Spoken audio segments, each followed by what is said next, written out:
Good evening, welcome. It is episode 252 of the Pro Synth Network show. We are live, 252 consecutive weekly shows so far without a break. And so we carry on that tradition today with another episode. We're 6 episodes, I think, now from our 5th birthday. We've got nothing planned at the moment, but you never know. If you want to send us cake, Andrew is willing to accept. And so there we go. We've got a great guest for you today. We're going to be talking about him, his channels, his endeavours, and one in particular, which we'll cover in more detail. And you might notice the Matrix brute. Where is it? There it's there. Look, it's come out in tribute. There you go. That might give you a clue. Nice. It's good, that, isn't it? That's the only reason. Reference. Yeah, it's the only reason I got the Matrix brute, so I could write words on the Matrix. There you go. Let's get all the boring stuff out of the way first with the housekeeping. So don't forget, you can give us a like, a thumbs up, or a thumbs down if you want.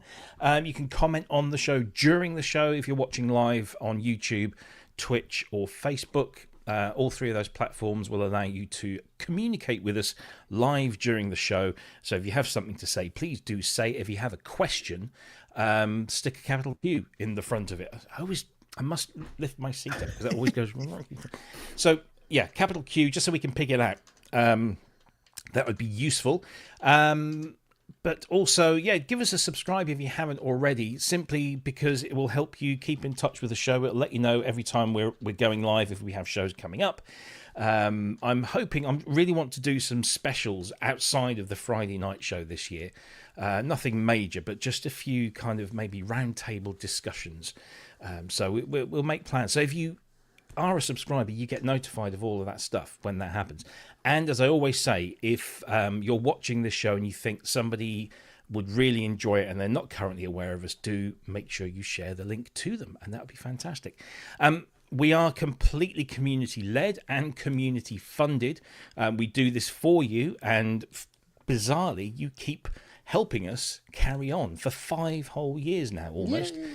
And the way you do that is just by turning up, and also a lot of you like to help us out financially, and there are a number of ways that we can take that money from you, but you don't have to. That's the thing, you don't have to do it, but I know a lot of you like to, and so there are a number of ways that you can do that. The probably the best way is to go on to Patreon. And Patreon is where we have a whole bunch of stuff that is kind of exclusive. So there's videos that aren't on the YouTube channel, or maybe are embedded with another thing. So we just neatly cut them out and place them there so that you can easily access them, such as the Synthspiration videos, which we'll talk about in a bit. We've also got free presets and sounds for software and hardware synthesizers. There are some very exclusive videos on there that aren't anywhere else. And all you got to do, if you want to access that stuff, is subscribe for a minimum of $2, which is about £1, I don't know, 50, 60 something, I don't know. It's not a lot of money. But if you do that, and you can cancel and restart at any time, it just helps keep the channel going. But one of the best and most fun ways to support us is, of course, through our merchandise store.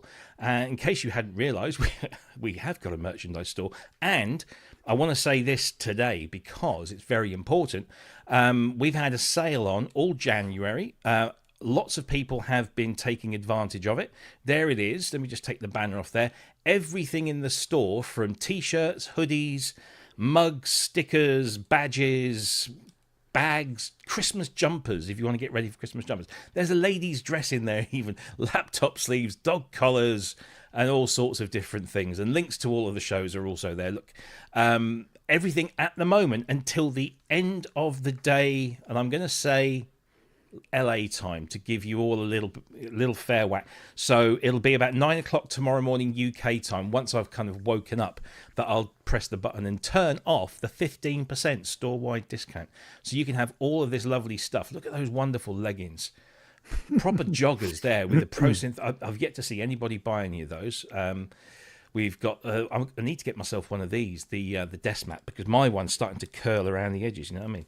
So that's a nice little thing. You're talking about your mat there. Yeah, I am talking about the mat. Yes. And I also need to order some of these because I want to be able to give some of these away at the thing we're going to be talking about a little bit later on. But there you go. You can help support us through the merchandise store, and you can then wear our logo with pride on your laptop or your trouser leg or wherever you might see fit. I put the stickers on my flight cases. So yeah, they go with me wherever I go. But we get a tiny little slice of that. So that's always useful. So you can buy stuff from us at the merch store. You can also join us as a YouTube channel member. Same deal as the Patreon. Minimum $2 a month. You get all the free stuff as well. I make sure that I send all of those people the links to download the free presets and the sounds and the videos and all of that stuff. So whichever one floats your boat. You can also do a one-off donation through the merch store. That allows you to make donations instead of buying things. Or you can just make a donation using YouTube, Super Chat and Super Stickers. We've done all of these different ways because lots of people ask us to provide, because some people prefer one method to another. And so there we go. It's all there. So if you want merchandise, 15% off until 9 o'clock. 9 o'clock in the morning, my time tomorrow, when I will eventually turn it off. Or if I have a lie-in, it might be 10 or 11. So there you go. Right. A lie-in. I know it's a Saturday. It's shocking. Anyway, I think, unless you want to follow us on all of the social media stuff, which we are across all this stuff at the moment: Facebook, Blue Sky, Twitch, Instagram, Threads, and TikTok. We're not massively active on any of those really. I think Facebook is the one we're most active on, and we're questioning the platforms that we're on, given current circumstances. But we'll see whichever serves us and you best. We will maintain. I think that's everything. I think that's all of the stuff. Kent isn't with us at the moment. I'm fully expecting him not to be here because he's not been very well this week, bless him. So if you're watching, Kent, I hope you feel better. Yeah. And if you want to join us, you can. If you don't, it's absolutely fine. If you're not watching, then I'm sure you'll be watching on catch up. So all the best, mate. And stay safe, and we'll speak to you soon. So that just leaves me to introduce my regular and featured guests for this week, or shall I say co-host, Mr. Andrew Longhurst. Good evening. Good evening. And How Ken, sorry, mate. I mean, we rely on you as the eye candy, so we're just going to have to ugly our way through this show. Apart from Robin, he's probably whoever that is. Yeah, speak for yourself. He's probably the eye candy. How are you? How are you, Robbie? Are you well? Me, I'm tired, but I'm here. I've made it through another week. It's been a tough week this week. So it started off with a funeral, and it's not got a huge amount better, but it's the weekend. So there you go. That's enough about that. I'm sorry to hear that. No, but it's been a good week though in terms of news, in terms of people making content this week. There's been some great content being put up there. There's been some really, really good stuff, some of which I'm sure we'll come to in a while. And it's been one of those weeks where I keep on trying to get to work on the TS80 basic waveforms once again, having lost them because I'm a twonk. And every time I touch it, someone rings me. And I where was I? Oh shit! Let's start again. So we'll get on to that. But it's good to be here, and good to see everyone in the chat. Yes, indeed. Great to see you all in the chat. Hello. Sorry if I've not responded. It's been one of those weeks so far, but I love you all.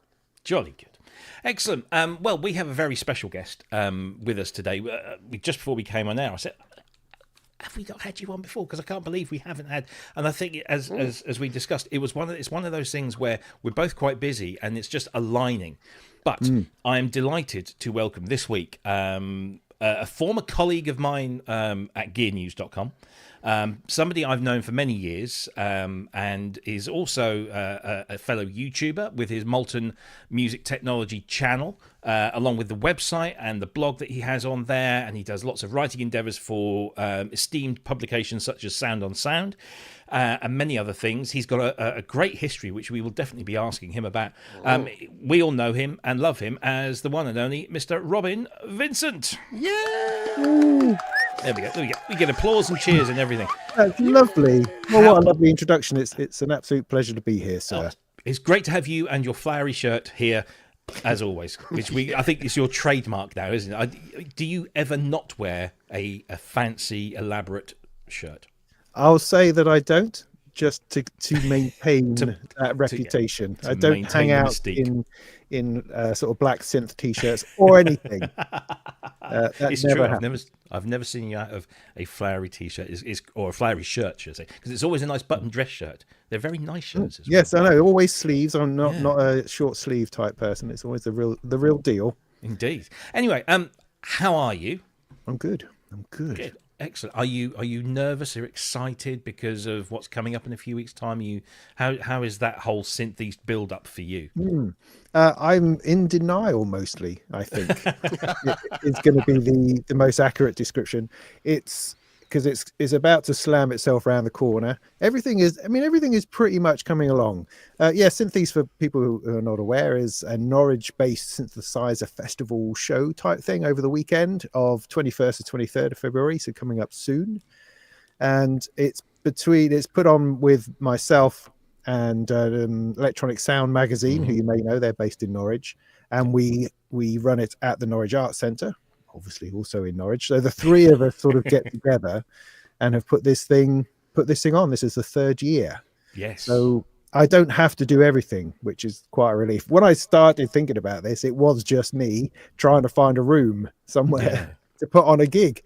Yeah. But so thankfully I've had some adults join the group. Always good to have adults on board. Yeah, and they know what they're talking about. Again, it's that thing. I always feel that I'm just winging it through most of this stuff, whereas it's nice to meet people who have some kind of grasp of things or know people. I mean, it's funny when I sit in a meeting with Mark from Electronic Sound and Bradley from the Art Centre. Those two are talking about bands and stuff and artists. I'm sitting there going, I've no idea who they're talking about, but it sounds great. But it's good to have those people with us because it makes it a much better festival. Yeah, absolutely. I mean, I'm a Norwich boy, born and raised. I think it's fantastic. When you launched this idea 3 years ago, I was like, oh, this is brilliant. I can roll out of bed first thing in the morning, nip up the road to meet up with a whole bunch of like-minded individuals. And on that first event, you very graciously asked me if I wanted to come and do something, and I was like, yes, I'd love to. And then I had to move house like a month before. Very quickly. And it was very sudden. So I was gutted, absolutely gutted to miss that first one. But we made amends and we came last year, and we had a great response to us being there. I hope we brought something interesting to the event, because he's asked us back again this year, and we're bringing something familiar and something new. I was because we got the map through from you guys the other day, the layout, and you very kindly stuck us right next to our friends at PMT, the most unfortunately named music store in the country. But Mark from PMT is an old friend, or should I say an old dealer who sold me lots of things in the 90s when it was Academy. You've been there since Academy of Sound, yeah. I think you might have been there since Carlsborough, which was on the the other side of Anglia Square. I don't know if you remember that far back. No, I do. I bought my orange. I had an orange Crusher 50 or something amp. Right. I bought in there. It was fantastic. I sat in all day in one of their practice rooms with this thing, because you never turn it up past 2 when you get it home, but you can have it up to like 5 in their place. And they were good. They were good. A nice bunch. Yeah, so I as soon as I saw that, I was like on to Mark. I said, well, are you bringing Yamaha again? He said, yeah, we've got Yamaha, and we've got Montage and all this. I said, funnily enough, we're going to have some Yamaha gear, so maybe we can blend. So hopefully it'll be a nice wall of Yamaha. Okay. So looking really good. But we'll get into the details of the event and what's on, because it's a 3-day event. It's not just a one-off single day thing. And it's not just like an expo. There's lots of stuff before and after and during So we'll talk all about that and put up the websites and everything so that people, if they haven't already bought a ticket, can do, because there are a few left, but not many, so I'm told. Yeah. Before we do that, we just got to say thank you to him again. Donates to the own show. So £2.52. I guess that's for 252 shows. Thank you very much. Our moderator, Andrew Brooks. In the chat. Thank you very much indeed for your donation. That's much appreciated. And the wonderful, brilliant Scott Macaulay Sounds, who, if you're not aware of his talents and his output for synthesizers in terms of wonderful patches, they are magnificent. Honestly, I put his stuff on the Polybrute 12 and I've not played anything else other than his stuff because it is really, really good. And he also hates Marmite. Well, actually, no, he doesn't. He loves Marmite. So send him lots and lots of jars of Marmite. He adores Marmite. It's his favourite thing in the world. Smears it all over the keys. Indeed. If you're not sure about the Marmite reference, go and watch the Symptoms of Reality channel and you will probably get a hint of it there. I introduced them to Marmite and they've gone and bought some in America.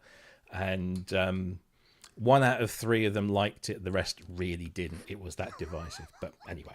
Scott's a big fan. But thank you very much indeed for your donations. We've also had a question here, which I'll bring in a little bit later on because maybe Robin's got an opinion on this. But one of our regular viewers who I don't think watches the show live that often, but does watch pretty much all of them on catch-up and goes through the historical ones and leaves loads of comments, and it's really good. It's great that we get that sort of engagement. But Clement, we're coming to you and your question a little bit later on. We haven't forgotten about you, and of course, if you have a question for us or for Robin, please do stick it in the chat. Mark it with a capital Q. We will try and stick it into the question bucket and pull it out a little bit later. So we had a great show last week. In fact, it was probably, I think, by all accounts, our most attended show live. We had nearly 280 live viewers, which for us is just incredible. That's Sonic State kind of territory.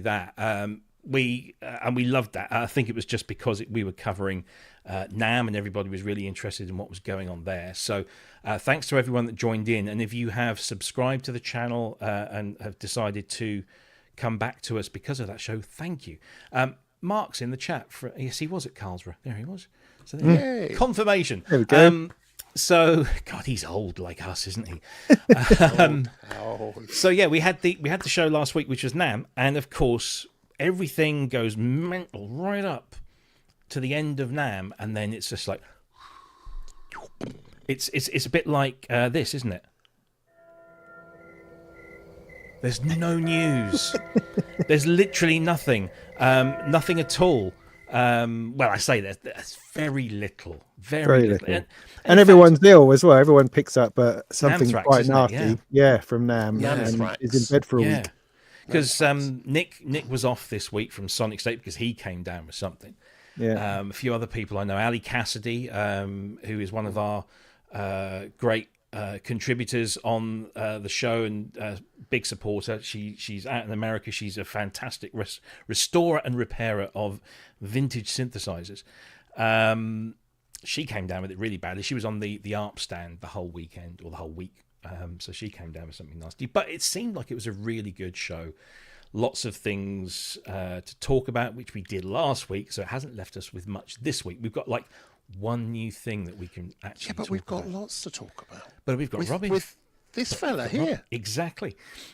So if you have any questions about Synth East, about what's going on there, how do you get there, where's the best place to stay, what are the best pubs around, that kind of thing, then get those questions going in the chat and we will throw those at Robin a little bit later on. So before we get to Synth East, and because we've got Robin on the show for the very first time after many times of trying, let's grill Robin let's do that. So Robin, how did you start in this business that we call music? In this business, well, I mean, I guess from if we punt to the business side of things, because otherwise, I was 3 when I picked up my first maracas. I don't think it's very interesting. But well, just to skip through that, I suppose, in that I had piano lessons as a kid. I hated it, but I was kind of forced into it. I then also joined the brass band at high school because my older brother did, and I thought that might be fun. So I had this sort of grounding in a little bit of music, which, while I didn't enjoy it necessarily, has actually been useful. But just one day, my dad came home with an electronic keyboard. This is probably 84, 85. It was a Technics thing, KN200, I think it was, or SXK something or other. And it was brilliant. One-fingered chords at the bottom. I could play Spanish Eyes at the top. I think it was in the book that came with it. Object? Yeah, no, apparently not. And it was brilliant. And suddenly the sort of the spark of being interested in playing music again came about. I'd always listened to lots of music. My dad had really weird tastes like James Galway and the Spinners, sort of banjo music, bluegrass, but then also Sky, little things, and Thin Lizzy, bizarrely. Oh, really? So these sort of mixture of stuff that I was listening to before I started getting into my own music, and so I enjoyed very much the playing that keyboard. And then a couple of years later, he brought home a DX100, and I still don't know why. We've had a conversation. Why was he bringing this stuff home? I don't know. We had a conversation about it sort of recently. He can't remember what on earth they were thinking. I think he's the kind of guy who would get sold something. So he'd go into Kingsland Music, I think is where it came from. Oh, yes. Up the road from John Savage's. Yeah. Does that make any sense? It does, mean anything to anyone? Yeah. And I think he sort of probably just walked in to buy a music stand or something, and then walked out with a sort of £500 synthesizer. Yeah, we're going to flog him in FM synth. Yeah, no, exactly. Because he was told it was an upgrade to his Technics, you see. Oh, okay. I don't really know what that means. But anyway, so I had these two things, and one sat brilliantly on the other. And, I just fell into them very much. So that was my sort of teenage years. Then when I left home, I bought a guitar and wanted to become a rock star, and that was a whole other story. Sure. But eventually I made it back to university. I did a degree in music instrument technology. As a mature student, I took a few years to do other things, but during that time, I studied things like traditional Chinese folk music, English folk music. I built, it's over there somewhere, built Baroque flutes out of wood, and recorders, and sound tools. Okay. So I had this mixture of a course with digidesign stuff. We had a Moog modular there, and also a Fairlight at this particular college. This is the London College of Furniture, as it was. Oh, yes. Back then. I know where that Fairlight is. Yeah. Do you? I can't say. Oh, it never had the pen, which I found particularly annoying. Yeah. But at that time, it had become Guildhall University. So it had been through, when I first applied, I applied from school. It was the London College of Furniture. Then I went off and did other things, and it had become City Poly, and then become the London Guildhall University. I have no idea what it is now. But I went there, and funnily enough, my tutor was a guy that I'd seen on some BBC documentary about synths that I had on VHS that I watched over and over and over again. And there was this guy who used to work for Psychosystems, and he did the demos on. Oh, not Kendall. Yes, Kendall Wrightson. Kendall Wrightson. Yes. He was my tutor, and I couldn't believe it, because this was this guy that I'd idolized on shaky VHS for years, and there he flipping was with the Fairlight. So anyway, so I was partially distracted into all of this woodwork, because I discovered it when I went there, because you start off in the first year doing a bit of everything, and some people were making guitars. I made a little recorder. And I thought, this is just the best thing ever. So I stayed doing that, but I still kept a hand in the electronics and digital side, because everything was moving away. Although they had a Moog modular, nobody was interested in it. It was really kind of odd. And I wasn't either. I'd come very much from a DX point of view. And so I hadn't yet really understood the power of analog synthesis, particularly, And so my final year project, I built a wooden flute, which I built a MIDI interface, pitched a MIDI converter, box, which then went into an M1, and I had to perform it to the examiners, which was very exciting. And I could make it work. The best way to do it was to play a note which then picked up a note and then play legato, because the actual pitch tracking was terrible. But if you could get that one note to sound, then on an M1, if you had a nice big combi patch, that would play something really, elaborately and stuff going on, and you would willy over the top, which was quite good. So that was my trajectory, I think, through that. I had a thoroughly good time. And from there, I went for a couple of jobs when I got out. One of them was to work for Chase Manhattan Bank, which would have been awesome. I think I'd be so wealthy by now. I'd be living on some island somewhere. I turned that down, right? I actually phoned them up and said, "No, I don't want it, mate," and went to work for Turnkey. That's right. Which is a music shop. It's like, which is where I think I first encountered you, downstairs in the sample bit. Oh, really? Yeah. I think because you have a very recognizable face.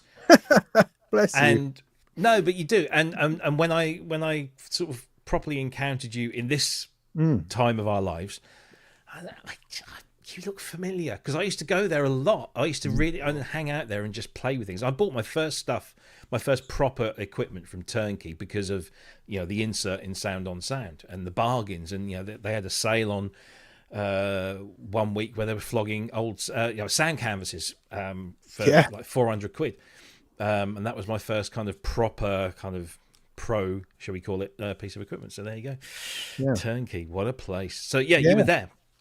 So I went for a job as a PC product manager, not manager, PC product person, because I had a computer. I was been interested in computers for years, in the background sort of thing.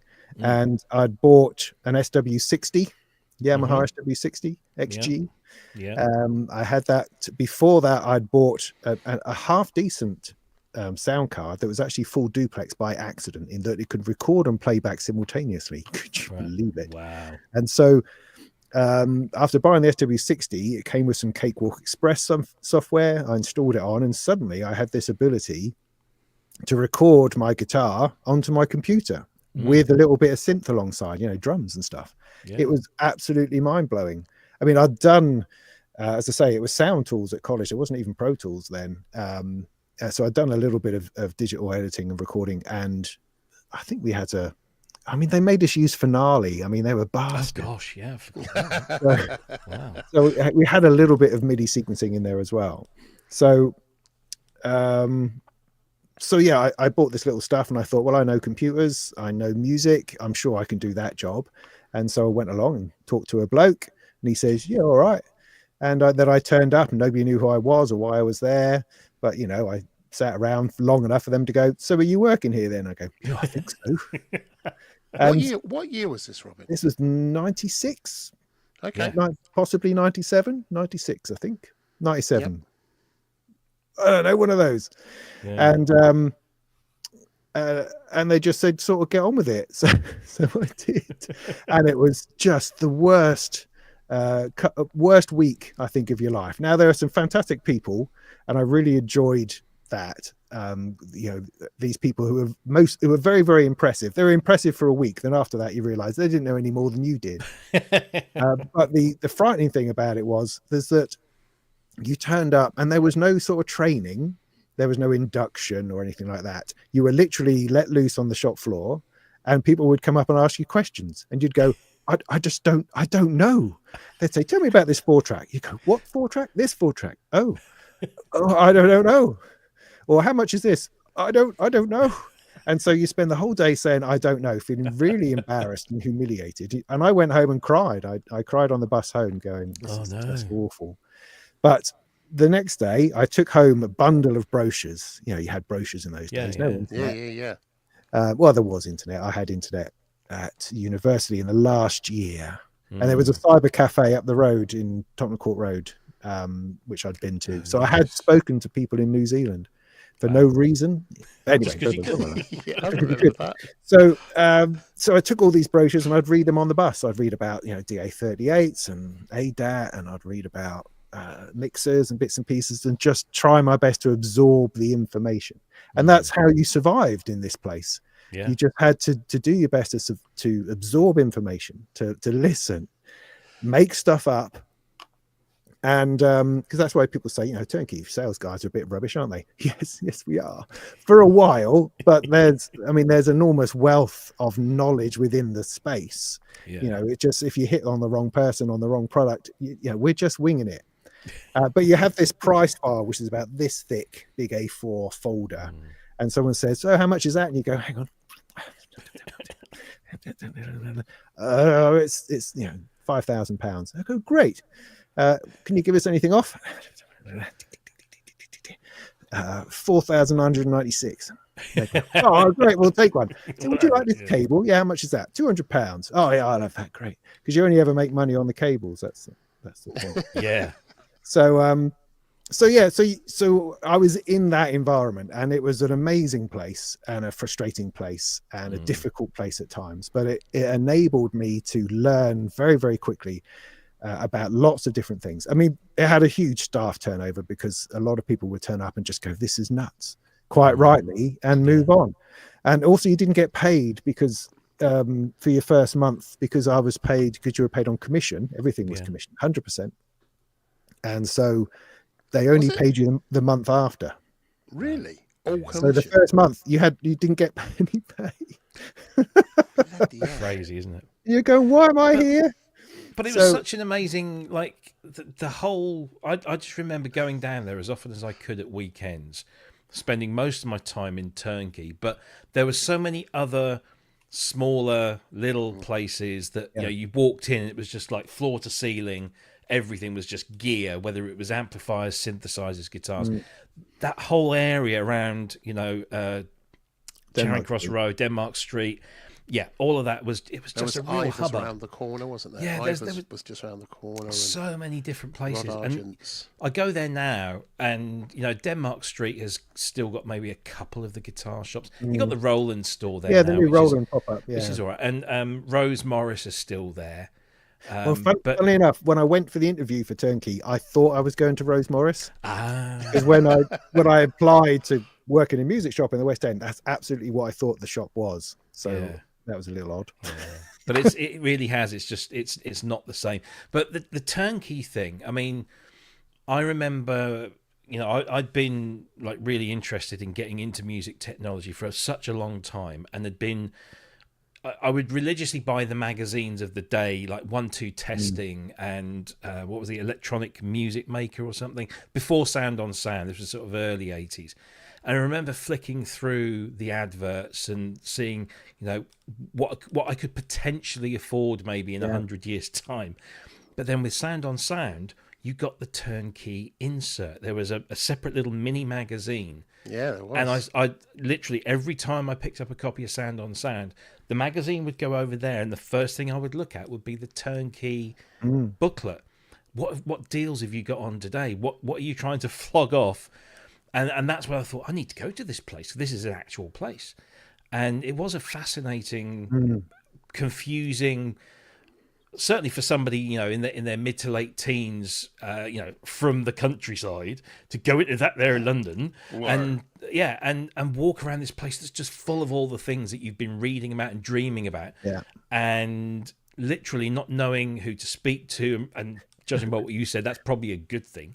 And I remember going downstairs. That's the thing. It is and it isn't. There was, as I say, over time, it became people, you built up this wealth of knowledge ultimately over time. And I could talk to somebody about a Sibelius Acorn system, and then I could talk to somebody about a flipping Pro Tools rig running on an Apple. And I would have a good idea of what I was talking about in terms of what the options were, what they meant, and, the nuts and bolts. If they needed to know a specific thing, that was something different. But, you were able to sell absolutely anything that was in there. After a time, if you put in a bit of work, you could do it. Yeah. I mean, it's more. I mean, I do remember. I have flashbacks to people that I pissed off at one time or another, simply because they caught me wrong. They asked me a stupid question, and I just had it at that point. I've been on my feet all day.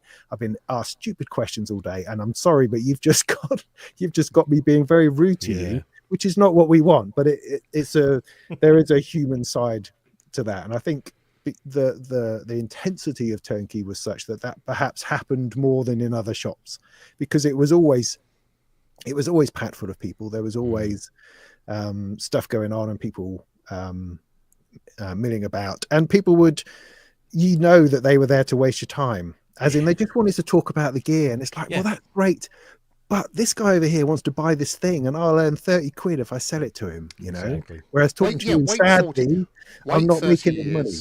Wait 30 years and you can talk to as many people as you like about whatever you want to. But I mean, and do you remember as well, there was that the turnaround in that was most people engaged with music shops like Turnkey, Rose Morris and all those kinds of places, PMT. And then places like Psycho started arriving, and they were much more specialist. But the difference being, you only went in there if you were serious. Yes. But the service you got and the kind of relationships you built lasted forever. And also, I've got to say, even with Turnkey, I don't remember you, Robin, particularly, because I think I was engaged with it much earlier. But I remember a lot of the people that were there went on to do other things. Yes. And they still remain mates to this, and at Rod Argent's, they still remain mates to this day. Are you still in contact with any of those people? Oh yeah, certainly. And there's a lot of them who still knock around in the industry. Certainly. I mean, it's a very different music technology, music instrument sales works very differently now than it did back then. We in the first couple of years I was there, you would have a rep would turn up with a new product, and he would come in early, and you'd get like a half-hour demo on a new EMU sampler or an Akai thing, or a new synth from somebody or other, new groove box. They'd come in and demonstrate it and show you it and talk you through it, that kind of thing. And that was great. I don't think that kind of thing, the idea of, I mean, I guess with people, there are people like Source and Focusrite were perhaps the last big distributors who are left, maybe, that sort of thing happens because people get their information differently now. But at that time, it was the only time you would hear. And I mean, the interesting thing was there was, because there was no internet in the way there is now, there's no world wide web, is perhaps being more accurate, is that you had a phone list. And so I would speak to Julie at Roland every day, I think, and be asking her questions about, somebody wants to know about this thing, or somebody wants to know about this, and I'm trying to find something out. And I'd had her number memorized pretty much, and many others as well. Was it Israel from EMU and Israel? I know Israel well. Dave at what was then Akai, when he was at Akai. Yeah, no, that's right. And Mike at MIDI Man, people like that. I had their numbers because people would ask questions and want to know stuff, and you had to go and find it out. So I mean, Turnkey got much better. I don't want to paint this disaster. No, because it was a unique environment, wasn't it? It was, and it got bigger, and as it expanded, Johnny and his right hand man Rupert, they improved the store, improved the conditions, so these poor young guys and girls coming into work had a slightly better deal than I did when I started. And we bought into the building at the back, which is still, I think, pretty much empty now, down Piss Alley next to it. Piss Alley, yeah. And expanded all into there, the big media tools department where they were selling Mac systems, which then eventually turned into Carolon audio systems, which is where I found my place, as it were. I mean, sort of leading up to that, the person who employed me, Richard Fincher, who was the computer product manager, he went off to do something exciting. I think he runs a network company now, but that left this sort of vacuum around the computer music stuff. So when you came in the store, there was this row of computers, mostly PCs, all running little bits of software like Music Time, Finale, of course, early versions of Cubase, Logic, Cakewalk, that kind of stuff. But the problem was that nobody knew how to use it. Nobody knew what to do with it. And so people would come in, they'd spend 300 quid on Cubase, they'd go away, they'd come back and say, I don't understand any of this. I can't get it to work, or I can't get any sound out, or they'd be on the phone. And so it became quite clear that someone needed to sort of deal with this. And previously I palmed everyone off to Richard. I'd push them up to Richard and he would answer the phone and talk to them. And that sort of started to become me.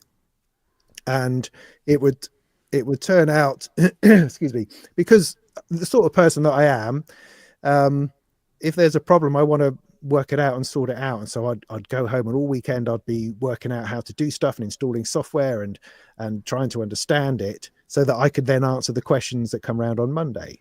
So after a little while of this, I would spend, particularly a Saturday, I would just be stood by the computers, and I would have a queue of people all with questions. You know, how do I get MIDI to work? How do I get this M1D1 in and out of my computer? How do I plug in my dongle? What on earth is a dongle? You know, I can't get sound out. I can't get notes to print, you know, all this sort of stuff. And so I would just have this queue of people, and I'd go through them. And the management realized that I wasn't making any money. I was there every day, and yet I haven't logged a single sale because I'm spending my whole time answering questions. And because this side of the business was blowing up. This is like 1999, and Cubase and all these sorts of things, SoundForge, Samplitude, were just getting huge. Can I ask you a question? Yeah, go. So you're quite self-effacing. You know, I don't know what I was doing. I just kind of made this stuff up, and I went and read a few things, and I kind of somehow bimbled through. It's not entirely true, because I know that most of the people, a huge number of people that get involved in developing either new products, new product lines, new technologies, have done exactly what you've done, which is work in a customer support thing, which at the time you were involved in this, there wasn't such a function. There was no such thing as customer support per se. People came along, tried it, bought it, buggered off. But as soon as PC started happening, then there was that function suddenly needed to be there. So tell us a little bit about that, because I mean, you've said about how you were spending your Saturdays just answering questions. At what point does someone say, you know what, there's something in this. Maybe we ought to do something about providing this as a service and charge people for it. What happened there? Well, I think part of what we tried to do was, I mean, part of what seemed important to me was to back up my sales. There's nothing worse than something coming back. If you're working on commission and something comes back, you know, you've not done your job properly. And some people would just hide from it or deny it or something like that. But ultimately, to me, because I couldn't stand that kind of confrontation, I wanted to make sure the person got the right product in the first place. You know, sell them the right thing. Don't just sell them a bunch of junk. That doesn't work.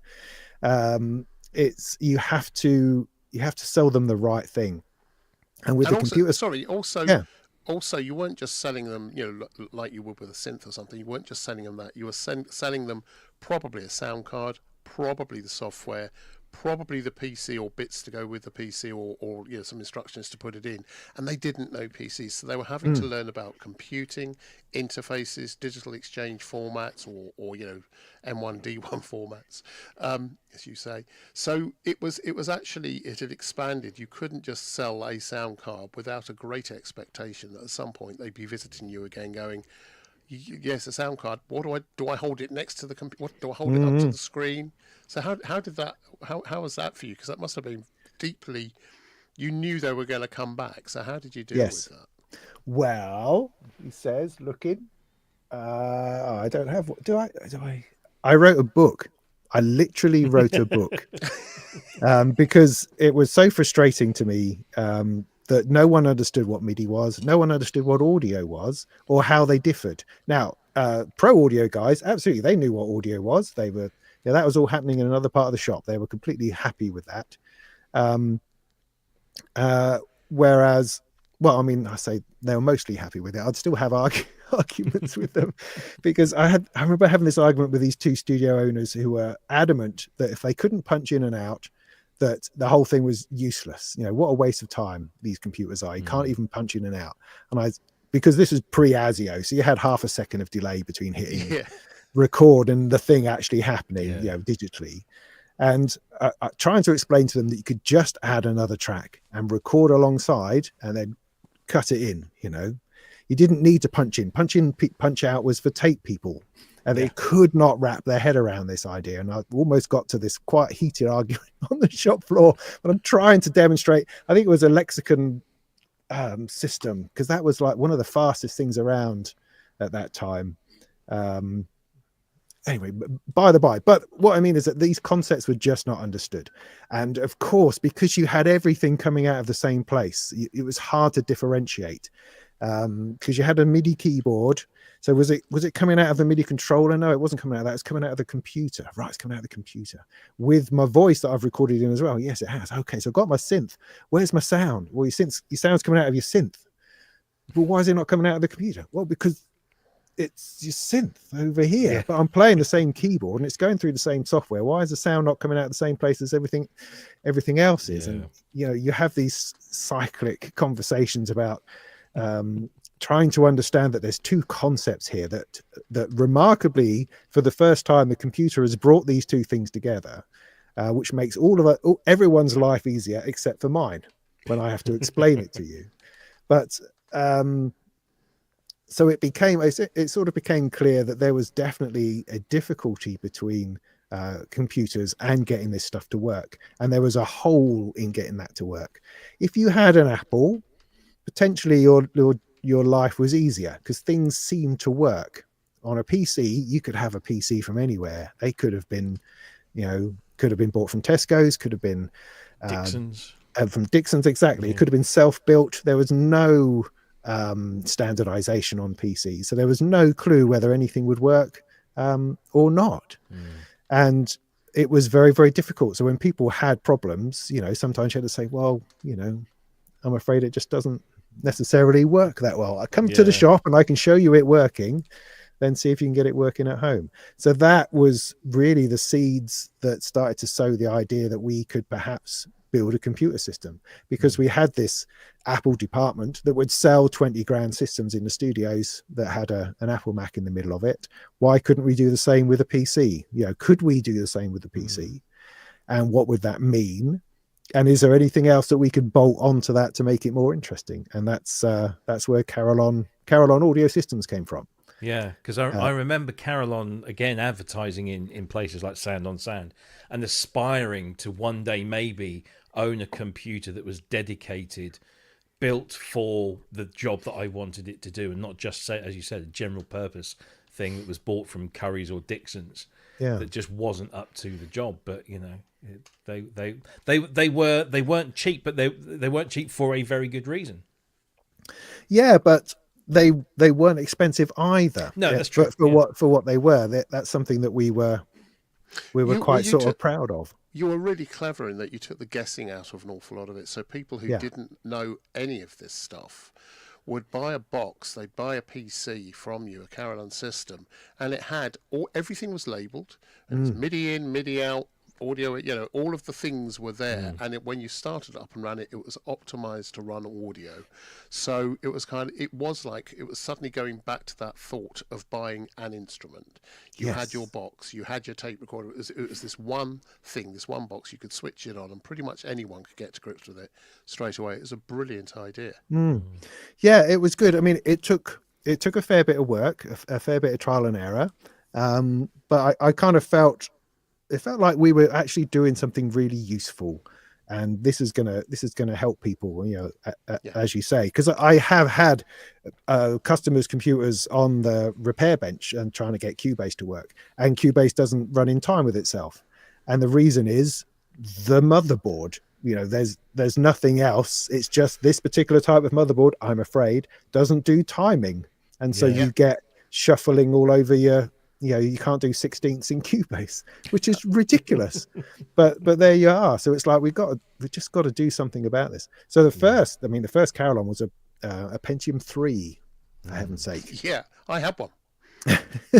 But it was beautiful. I had one for Emu. I was working for Emu, and we because it worked so well, we used to use it as a demo machine. It was just one of those things, and we just say to everyone, if you want, just buy this. Amanda's in the chat here. She's been talking about remembering when I think it was when we released the APS, the numbers of calls we got from people just asking really dense questions, and it was primarily because it was to do with sample rates. Why 44? Yes. Why not 44.1? Well, it's 48. You can, all that stuff.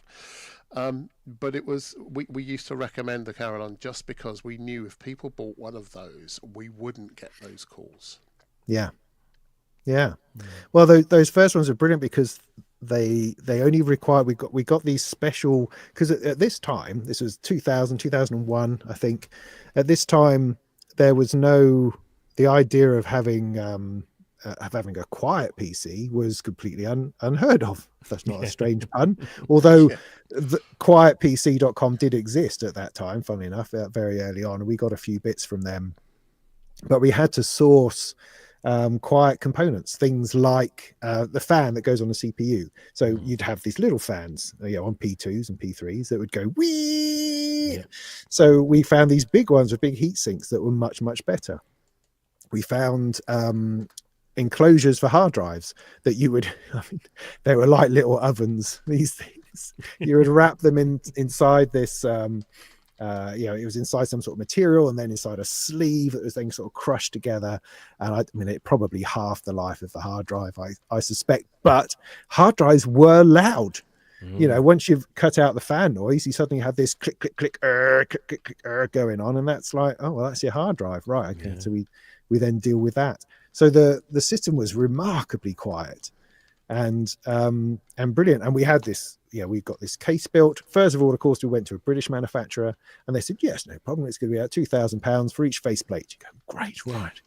So we sent this guy, as colleague of mine, Tom, we just put him on a plane to China. I can't work out how it happened or how it works. He did a remarkable job. He got off the plane, he found some bloke, and we got them made in China, and we got a container sort of shipped back to us eventually. They seem to be still selling them now, so there must have been thousands of these things in that thing. But it got the price down so that the case ended up costing, I don't know, sort of £100 of the overall price, which wasn't at all bad.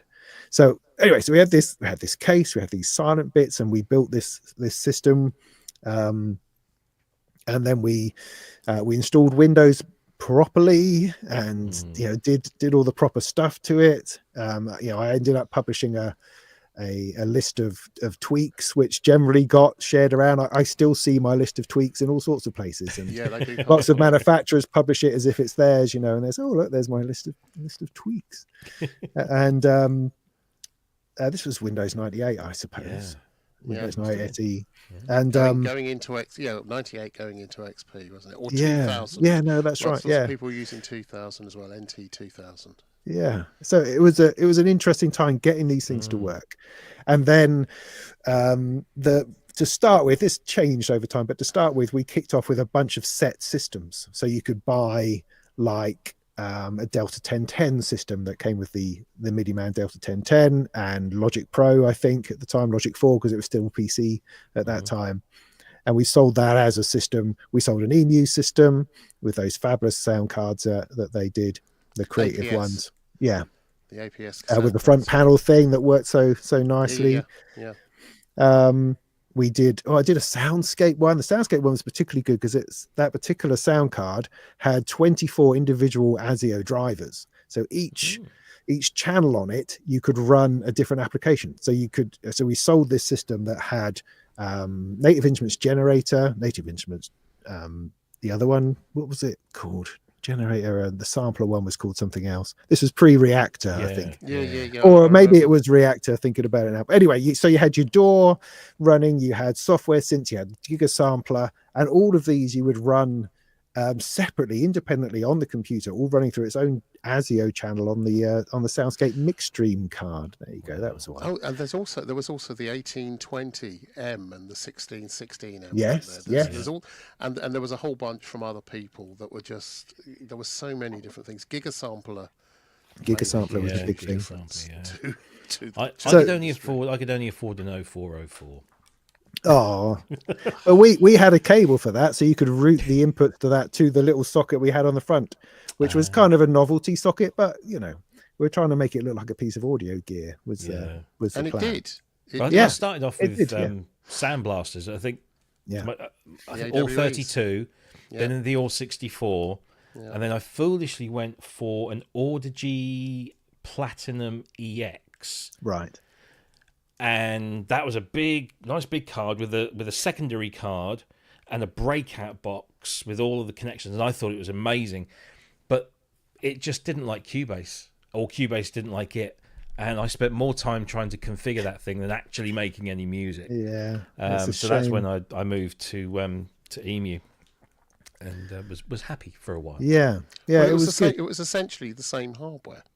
Don't know if it was essentially the same hardware. It was all just Creative Lab, like you'd done with Carolon. It was the same thing. That it was just optimized for PCs, or the sound cards, the APS, and then the 1820, 1616, all of those were optimized, but very, very pretty much the same basic sound chips, sound sets.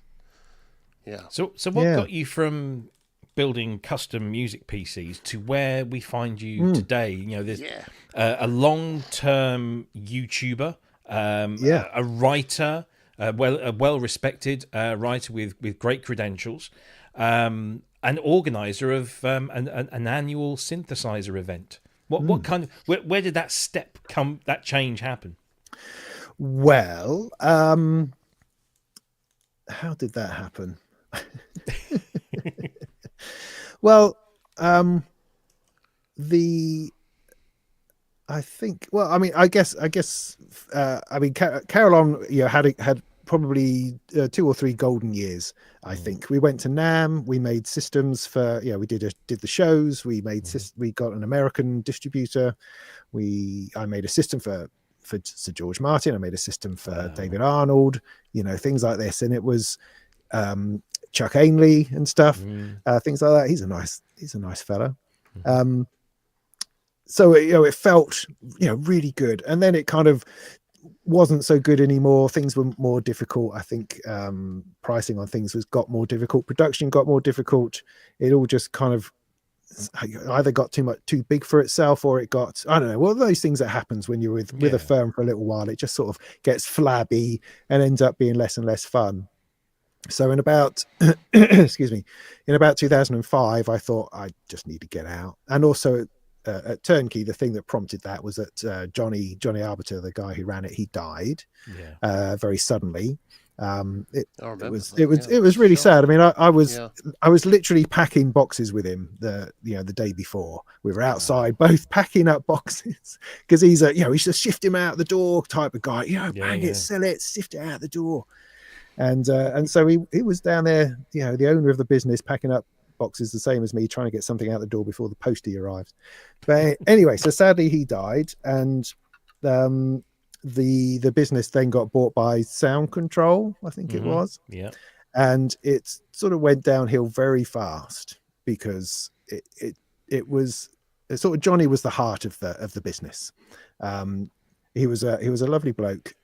He had, I mean, the shop floor experience was not always reflected in his personality, I don't think. I think a lot of the difficulties that Turnkey had in terms of the staff is that essentially the place was just run by people who'd been there the longest. Yeah. And so there wasn't really any nuance or, human resources training in any of that kind of thing. And so it was, if you didn't really, if you butted up against a personality of another person, that was just kind of hard luck, and that's just how it went. So it wasn't always brilliantly run. Sometimes it was, but it could be a difficult place sometimes. But anyway, without Johnny, it lost its soul, I think. And so people were leaving, things were changing, and I felt it was an opportunity for me to go at that point too. And so I did. And so from there, I decided to become a rock star, which was fun. Yes, you do. And the best thing was, I just got married as well, and my mother and father-in-law were thrilled to think that that after snagging their daughter, I would then give up my job and do nothing. Completely, which was brilliant. Yeah. So that resulted in a year of me. I produced a meditation album. It's not really what I was planning. It's just what sort of came out.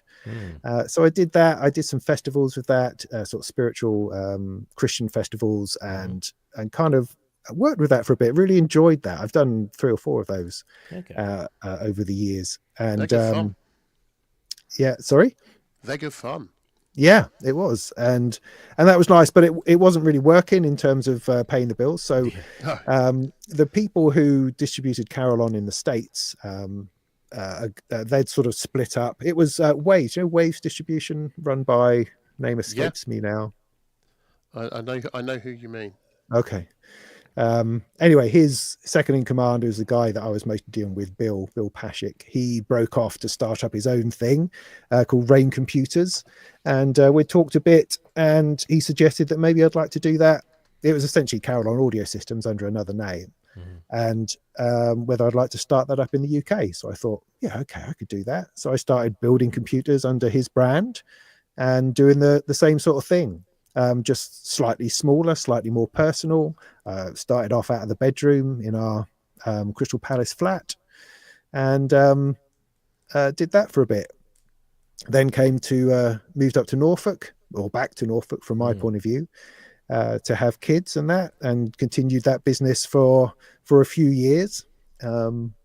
When up and down through the 2008 crash, things like that, which was weird. So I was doing like 3 systems a week, which was great, everything going on, and then suddenly the phone stopped ringing for about 3 months. It just stopped ringing. Nobody wanted anything. Nobody bought anything.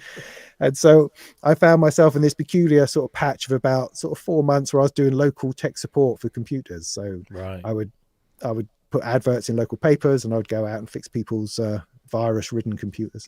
So anyway, so I did Rain Computers for a bit, and during that time, I started doing. Was it Gil Griffiths? Gil Griffiths, that's right. That's who it Gil was. Griffiths, yeah. And during that time, I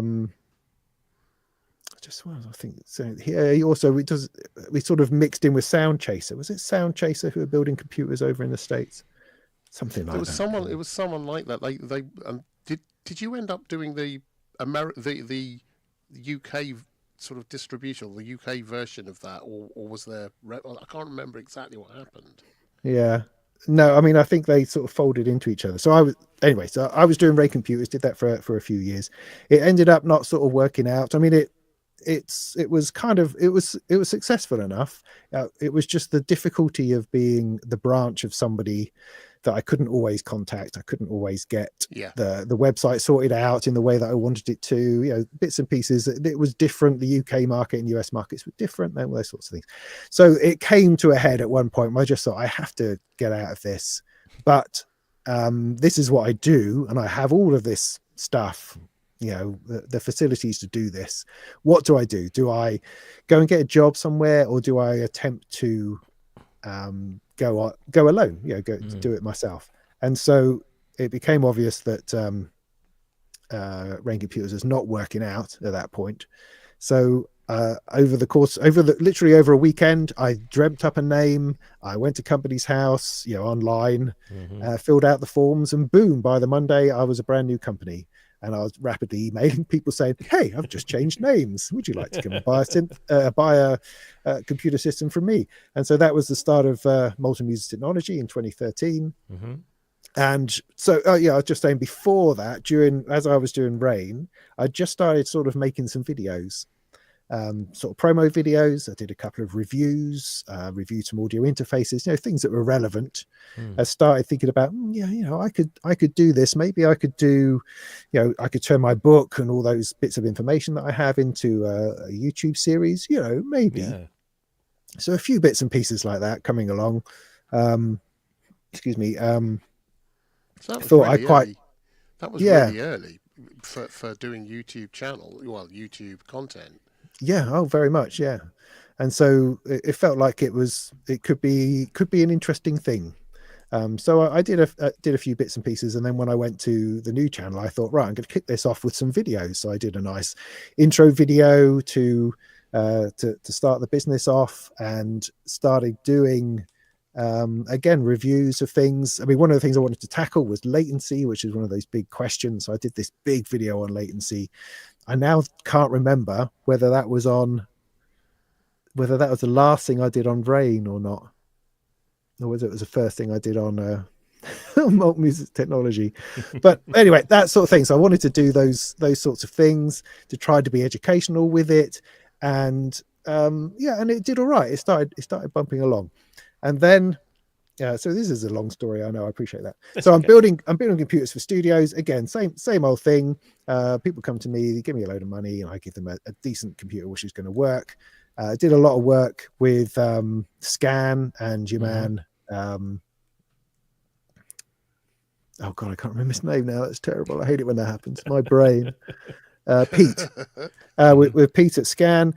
Did a lot of work with him because I was buying a lot of my components from him, and so that was good. Also, your door bench man, trying to do a lot of testing to make sure those sorts of things were right, or being right into that sort of community side of getting computers to work properly. So that was good. That was good. Then I had this. What I think helped my channel start was that I got into the idea of the Surface, the Microsoft Surface. I was interested from the beginning because trying to find a laptop to do was really, really difficult because you had no control over what the contents of a laptop was. So you could find a laptop that would work for music. You test it out. Okay, everything works. Everything's in sync. It doesn't crap out. The CPU's okay. Great. I'll buy another one. Oh, the model's changed. And then got another one. Does that work? Don't know. Okay. So it was hard to supply laptops, and everybody by this point really wanted a laptop. Well, they wanted a MacBook, but they wanted a PC version of that, and that was difficult. So when the Surface came along, I thought, well, that's a possibility because it's made by one firm, like the Apple stuff, so it could have some consistency. And so I bided my time, and then the Surface Pro 3 came up, and I thought, right, I'm going to give that a go. So I bought one of those and tested out a load of stuff and started making videos on what I found, how to tweak it, how to get it to work, what it can do, the touch interface, doing that, dealing with latency and touches and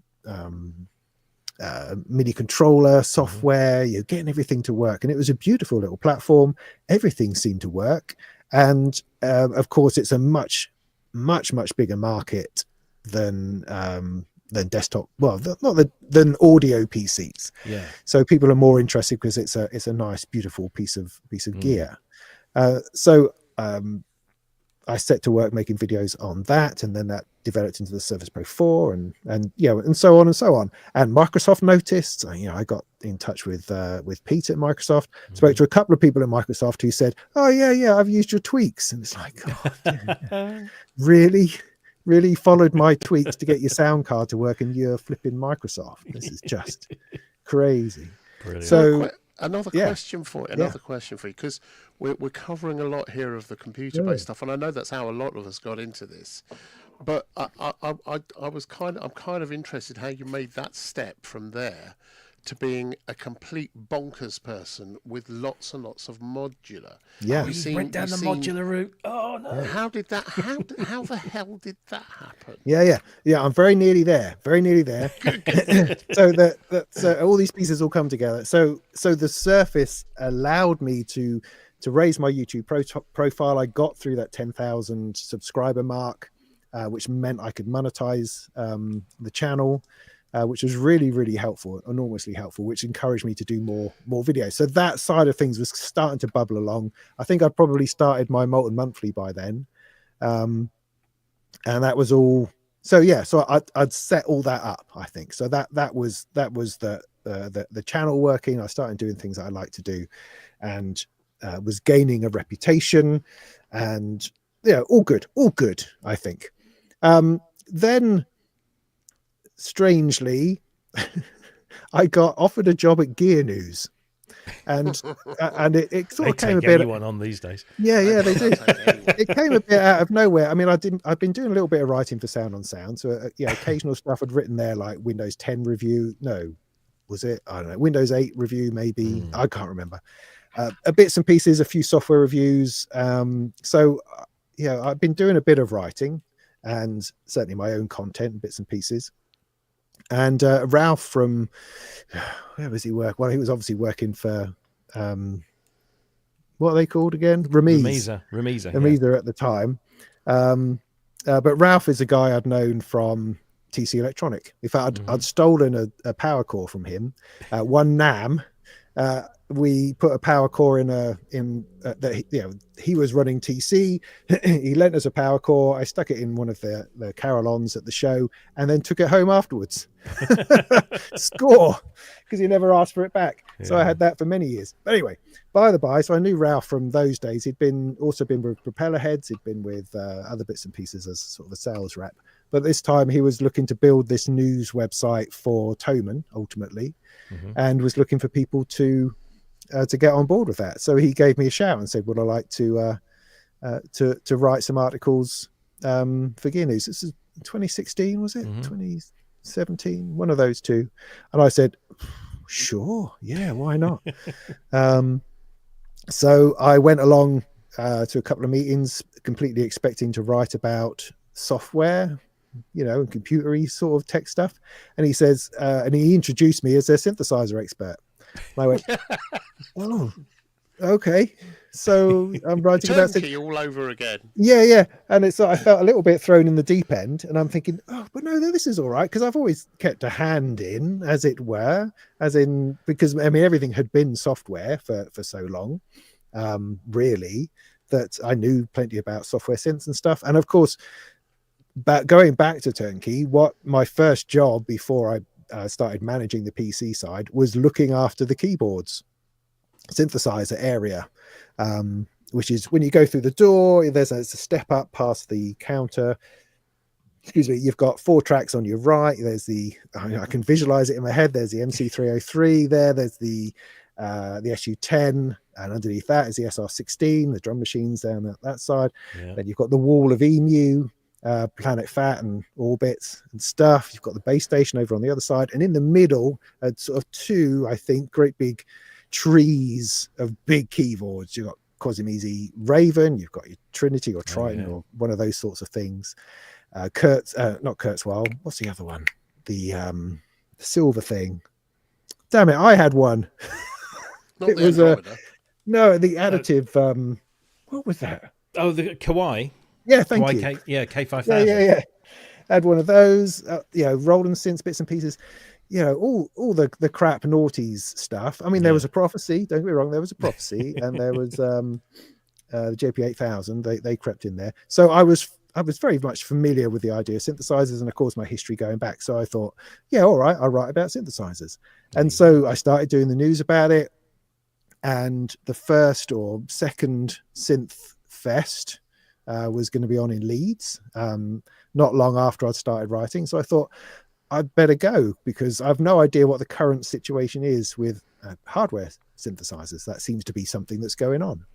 And so I took myself off to Sheffield and walked around this show, shook hands with people I hadn't seen for a long time, because all the same old dealers are there, like Simon at Motu and other bits and pieces, which was nice. So so I met a few people, shook a few hands, and there was all of this modular stuff was everywhere. It was just scattered around the place. I mean, I understood the regular synthesizers. That's no problem with all of that. There was some Dreadbox, there was the Erebus there was the Mother 32, there was the Make Noise, No Coast. They were the 3 hot products, I think, of that particular Synthfest. But around the edges was all this weird modular. I mean, there was a weird modular guy, with the Moog modular, but that was some other thing. Oh, there he's was always there. He is, yeah, he's always there. But there was the kind of cool little miniature modular stuff, and I'm going, oh wow. Walking around wondering what this stuff is, and I'm going, didn't I see this at Frankfurt? And I'm thinking back to the 90s where I would do the shows. I'd walk around them as a rep for Turnkey, offering to distribute stuff.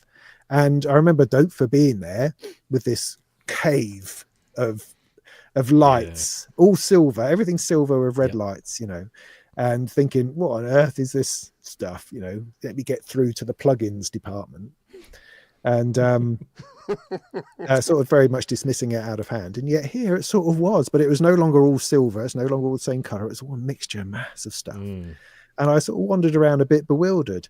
They had DivKid was there. I didn't know him at the time. And he did a lecture on Eurorack, I think it was. And so I sat there in this lecture. I had no idea what anyone was saying.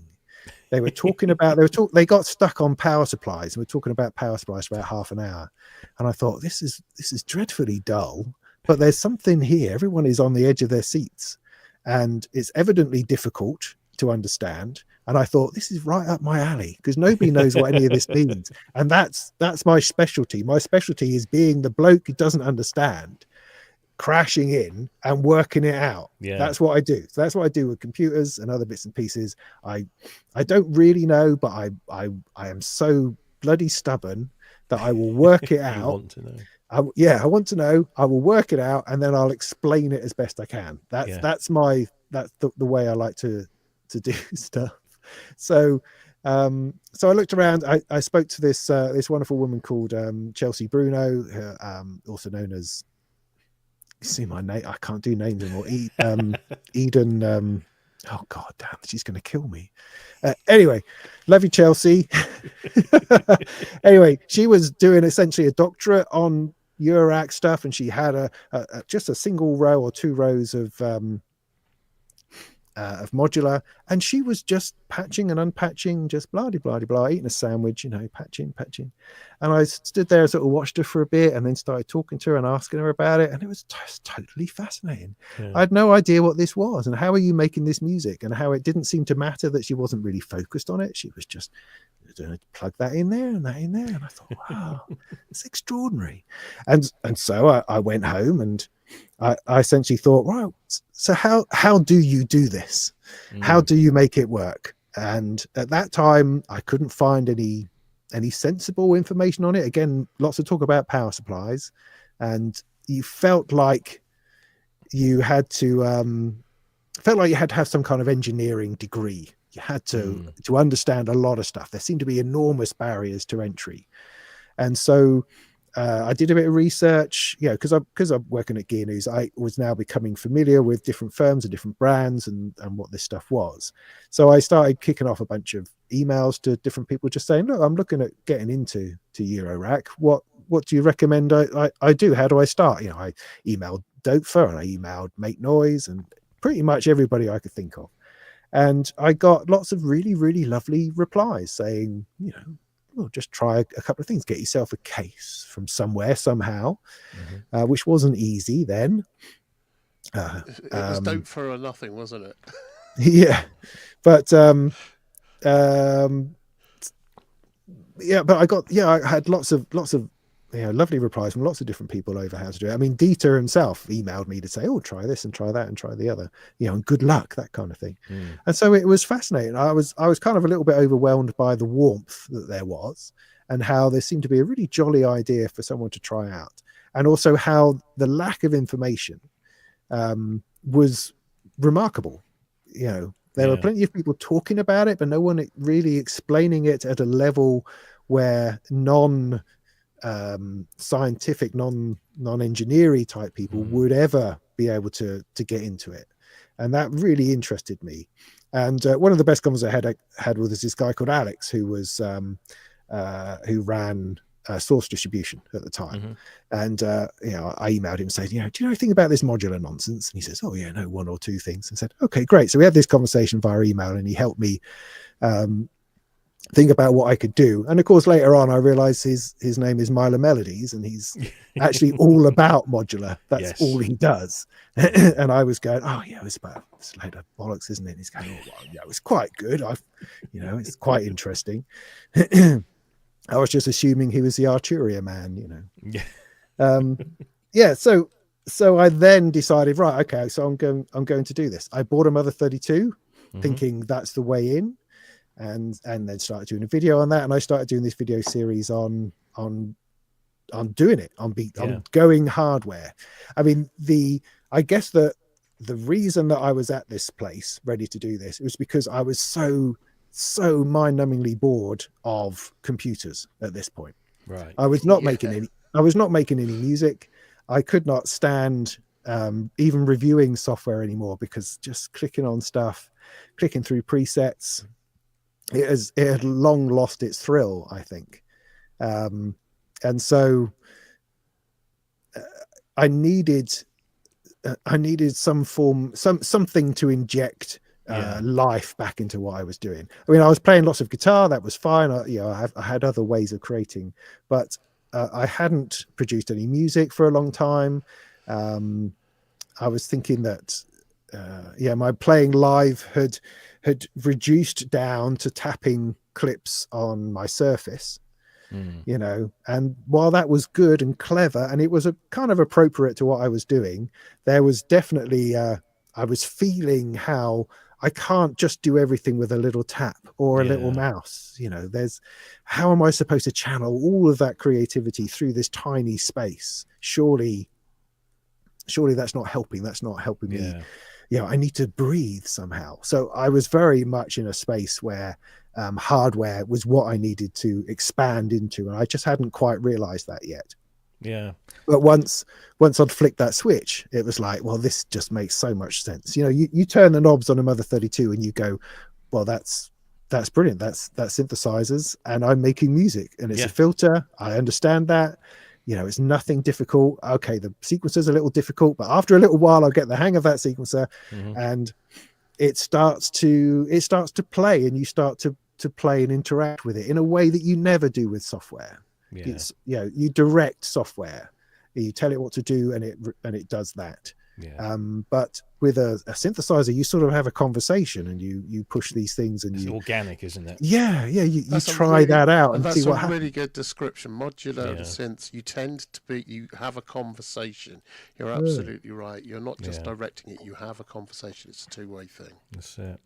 I'm conscious of the time because I want to talk about Synth East I have no as idea well. where we are. No, that's fine. I want to talk about Synth East, but before we do, I love talk. No, it's fine. That's what we're here for, and we've got no news, so it's great. So before we get on to Synth East, which is really the main reason we have you here, because we want to tell everyone about it and encourage people to come along, I want to get in this week's episode of Synthspirations. And if anybody isn't aware of what Synthspirations is, somewhere around here I have a promo. We want to know what music inspired you to make music with synthesizers. Be it an album, single, or an entire artist's body of work, we want you to tell us why it inspired you, and given that we're a synth show, which instruments used on that album really made an impact. All you need to do is film yourself talking about your synthspiration for a few minutes, and we'll feature it on the show and discuss it. Send your video clips along with your name or handle to prosynthnetwork@gmail.com using a file sharing service like WeTransfer, and you could feature on a ProSynth Network live show soon. It's true, you can. All you got to do is film yourself. Doesn't have to be professional. We've had people film on mobile phones, on webcams. We even had an audio-visual collage sent in. We've had some great entries. If you want to see them all, you can, if you want to, trail through all of the shows and pick them out, or even better, join our Patreon or YouTube channel member scheme, and they're all there individually listed, and you can pick them out and view them and review them as often as you like. Now, this week's one is, by his own admission, quite a lengthy one, but it is from someone we are incredibly fond of here on this channel. If you want to hear this guy making music, he does so every Saturday morning at 10 a.m. on his YouTube channel. His name's Andy, and his handle is Synchrotron. He's just the most wonderful, lovely guy. Every 30 seconds you get this lovely little hearty chuckle whenever he's talking. It's a real lovely thing to wake up to on a Saturday morning. So go and subscribe to his channel. But I've always wanted to know what inspired him, because he has quite eclectic tastes and a lovely collection of instruments, which you will see in this video. So without any further ado, here is Andy Synchrotron and his Synthspirations. Yay! Hey up, Andy here. Come to talk about my Synthspirations, and my goodness, there have been many over the years. Synthesizer stuff. I mean, I could probably go back to 1972. A band called Chicory Tip brought out Son of My Father. Shortly after that was Popcorn by Hot Butter. And then in 1973, I bought Nutbush City Limits by Ike and Tina Turner, just because it had a synth lead. I didn't know it was a Moog or a Moog or whatever. To me, I didn't really sort of latch on to what the synthesizers were. I just thought, what is this sound? I just loved the sounds that were coming out that were different to the, I wouldn't say run of the mill, not by a long chalk, guitar, drums, bass guitar, that sort of thing, singing. So synths were different to me, and I really loved the sound. So fast forward a little bit to 1975. Got some notes on my screen over there. Kraftwerk released an album. In fact, I think the album was released in 74. Then early 75, they released Autobahn as a 3-minute single, and that's how I managed to hear of it, because it actually got radio play on radio. The top Radio 1 in the UK. And I thought, wow, what's this? I've got to have that. And I went to the town where I lived at the time, and I come home with the full album, which was brilliant. I really loved that album. And then I think I probably just jumped a little bit too forward there, because in 1974 there was some program I wanted to watch on the telly. It was a Sunday afternoon, and before it had started, there was another program coming to an end. It was like I think it was a religious discussion program, and the outro music, I thought, what's that?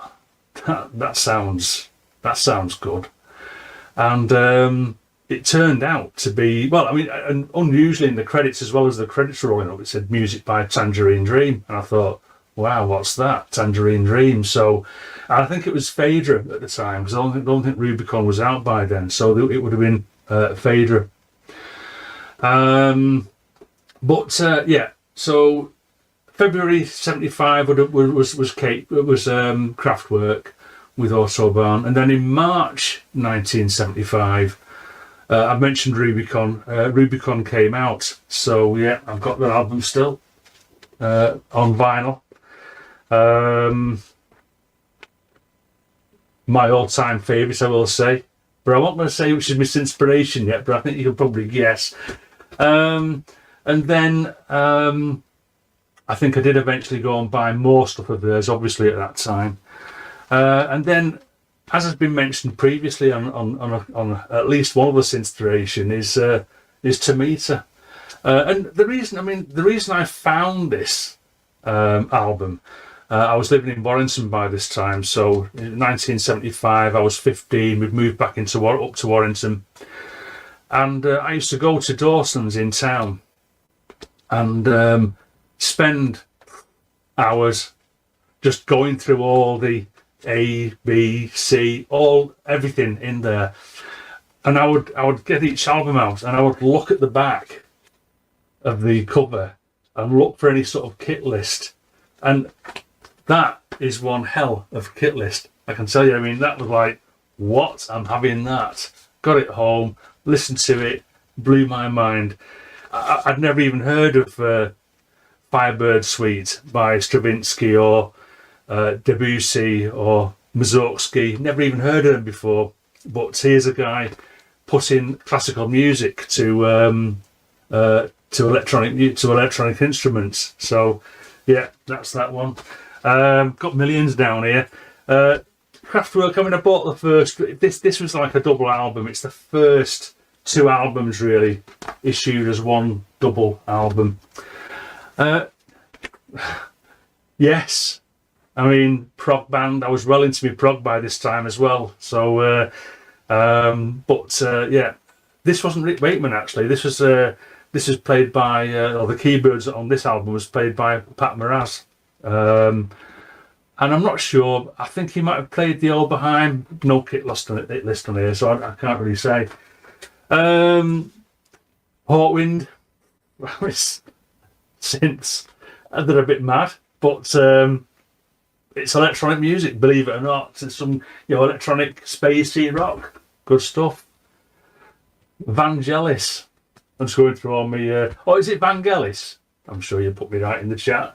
But yeah, this is going to be all my all-time fave Van Gelis album, Albedo 0.39. I mean, as well on this, so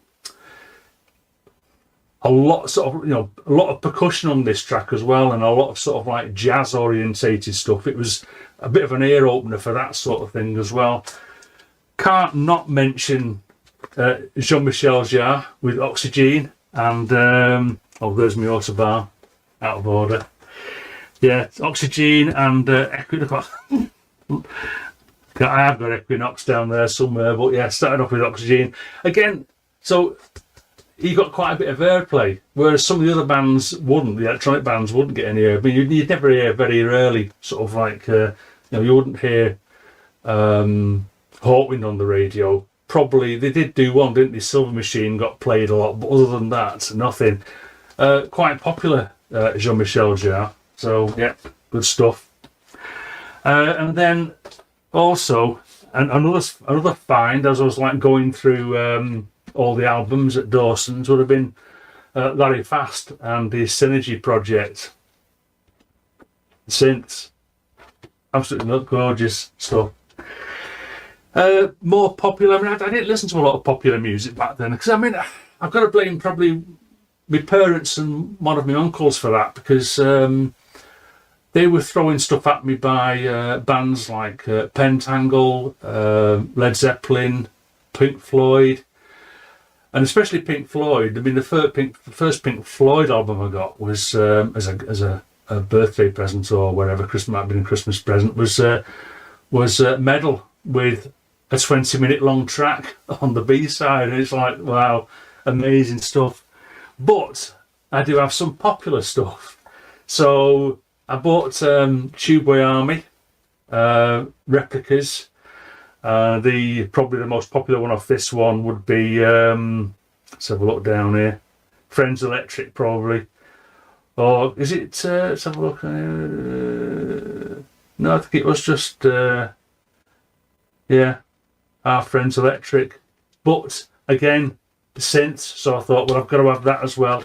But my only real popular one, I did have an Ultravox album, but I can't find it. I bought Lament. I'm sure I did. I'm sure I did, but it's gone missing. Anyway, bit of a sampler on the Brain label. They were good for sort of like what was classed in those days as krautrock. Not a label that I'm particularly fond of, but German bands, sort of German bands on there. So where am I up to now?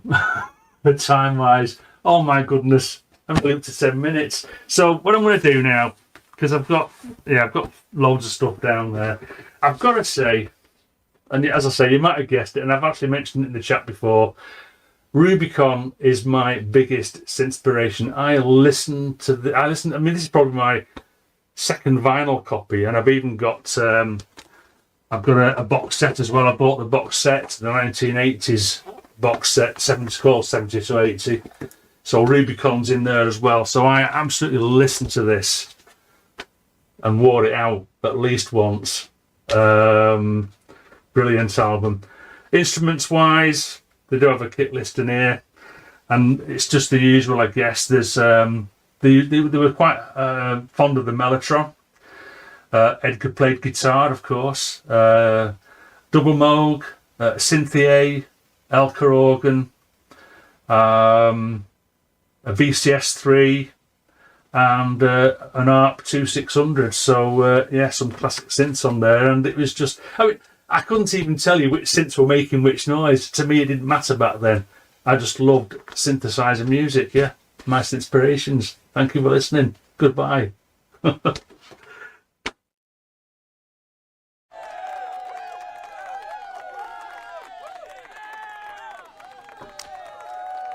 Thank you very much indeed, Andy, and your incredibly detailed synthspirations. There you go. I think that's the holds the record for the longest one we've had, but it kept me captivated. Some real gems in there as well. Brilliant stuff. Wow. If you want to do that as well, and it doesn't have to be 10 minutes long, it'll be 2 minutes long, it'll be 5 minutes, doesn't matter. Send us your video preferably use a file transfer service like WeTransfer. Other file transfer services are available to prosynthnetwork@gmail.com. I'll be able to download it. Don't worry if you need things, you need the volume leveling or fades or whatever. I can do all of that stuff. Put that in and we'll show it on the show. And of course, we'll post that up onto our Patreon channel and onto our YouTube members channel as well, so that they can watch it independently. But many, many thanks to Andy. And if you want to join Andy at his weekly drone session every Saturday morning at 10 a.m. UK time, Synchrotron is the channel. You can see him there in the chat. Give him a shout out and go and give him a subscribe. Before we get back to Robin and the main topic of the evening, I first want to say thank you to, I'm not sure I'm going to pronounce this correctly, Kellen or Chellen or Sellen Coma, I don't know, $5. I apologise for horribly butchering your name, but he says, great to see Robin on the show. Thank you very much indeed for your donation. Steve, aka Ixorb, thank you very much. Looking forward to catching up with the folk at Synth East. Absolutely. Thank you for your donation. That's incredibly generous of you. Peter DeLong, or Pete DeLong, thank you very, very much indeed. That's amazing. Thank you so much for that donation. And thank you for watching. Superb. And our good dear friend over in Australia, Steve the Bastard, 20 Australian dollars, which is about 3.29 pence. It's about 17p now. pence. Yeah, the exchange rate's pretty rubbish now, isn't it? Yeah, but brilliant. No, it's 17 pence we didn't have before. Thank you very much indeed. Much you, Steve. appreciated. Thank you to you, Steve. Hope everything is well down under. We have had a few quick questions and a few kind of comments. Culture of Ghosts, who is to me and Robin anyway, is a local lad. I bought my first synth from Lin Music, Yamaha SY35. What was the shop? Because my dad had a restaurant in King's Lynn for many, many years, from about 85 onwards. So I was a regular up in Lynn. And whenever I used to come home, we used to go up the one, because he was on Station Road on the one-way system. And then you go round to the right, and then there was a music shop which had a couple of Yamaha PSR keyboards literally nailed to the wall up on high. So you knew it was a music shop as you came round the corner. And I can never remember the name of that shop. Was that Lynn Music? Yeah. Lynn Music was, John Savage's was at the end of the road. Yeah. John Savage, the famous drummer guy. Yeah. And Lynn Music was on that same road, but much further up. There was a pizza place. God, we're going back. There was a pizza place just over there on the left where I had my very first pizza ever. And the road went down to the right, and it was just off the pedestrian, because the pedestrian circle of Kings Lynn. You had to stay on, otherwise you'd get stabbed. So it's always important to stay on the that part. Yes. But if you ventured off to the right down that road, Lynn Music was down there on the right. I was just sitting there a lot and play on the DX7's Mark IIs. I seem to remember as much as anything. They were of course the installers of the E-board, which was very exciting. Although I forget what that was about now. I think it was a sequencer and it basically added functionality. Godric Wilkie was the guy that used to do them here in the UK. He was the distributor. Lovely chap. Often pops to some of these shows. So. But I always talk to them like I was about to buy something, and so they'd tolerate me. They would entertain you. Yes, absolutely. Kissing the Machine again, another local lad. Robbie and Robin, being East Anglians, do you remember Morling's music shop on Lowestoft High Street? I didn't really venture to. I got to Yarmouth. We used to go, get on the bus from Lowestoft. Cars don't go that far in those days. You couldn't. Lowestoft is technically it's Suffolk, and it is. Dodgy. So no, sadly not. I mean, I'm a Swaffham boy, in case that hadn't been clear, which is kind of why I have this love-hate relationship with Kings Lynn and Norwich, because Kings Lynn was like, "Oh, do we have to?" Whereas Norwich was bright lights, big city. That's how I've always seen the two. But Lynn was always closer, so that tended to be where we were dragged off to. Yeah, my dad said he moved up there in the mid-80s because he was told that Kings Lynn was the big booming place, what with the port and all these big companies and everything. Never really happened, but he managed to eke out an existence there until he passed away. La Rocca. Do you remember La Rocca restaurant on Station Road? I don't. Probably not. It's a very small little. I mean, literally felt like you were going into somebody's front room. It was a cosy little place. And do you remember in Norwich that there was going to be some sort of event coming up? I believe I remember. Yes. I seem to think and we'll be talking about that shortly. Yes. What years was Robin working at Turnkey? Wants to know. I think it was 96 to 2005. Yeah, I think I would remember. Yeah, that fits with my brain when I remember seeing you there. Yeah, I put in a fair innings. Yeah, I say. Conrad wants to know, what course did you study at the Royal College of Furniture? It was musical instrument technology. Originally, I originally applied from school to do the HND because that was all that was available in the London College of Furniture in those days. But then I completely stuffed up all of. Oh no, let me get this right. Okay, so I applied to do the HND, decided to do A-levels instead, did my A-levels, then applied, and it had become a degree course at City Poly at that point. I applied, then completely failed all my A-levels unexpectedly as an A-star student. I think it was something to do with just girls. I think it was girls and not really just being interested. I somehow, again, I sort of faked my way through it, and then it caught me out. So I didn't go to university, but when I applied sort of 3 years later, after I was an air traffic controller, which is a whole other story. Wow. I did not know that. No, when I reapplied, it was a London Guildhall University, but the course was similar. It was the only music technology course at the time. And you could either call it music technology if you spent most of your time in the digital side, or if you made instruments like I did, you could call it musical instrument technology. So my degree is actually musical instrument technology. Yeah, I remember in the sort of mid to late 80s looking for something like that, and the only thing I turned up was the Gateway School of Recording and Music Technology, which was down in Kingston upon Thames. Yeah, and was £2,500 for like a 6-month course with a sort of guarantee that you might get some sort of employment at the end of it. But I couldn't muster up the cash, and my parents couldn't afford it, so never happened. But there you go. Very quickly, Clement Clotar, I did promise I would get your question in. Dear panel, Korg Collection 5 versus Falcon, that's UVI's Falcon 3.1, both around a couple of £100 or bucks.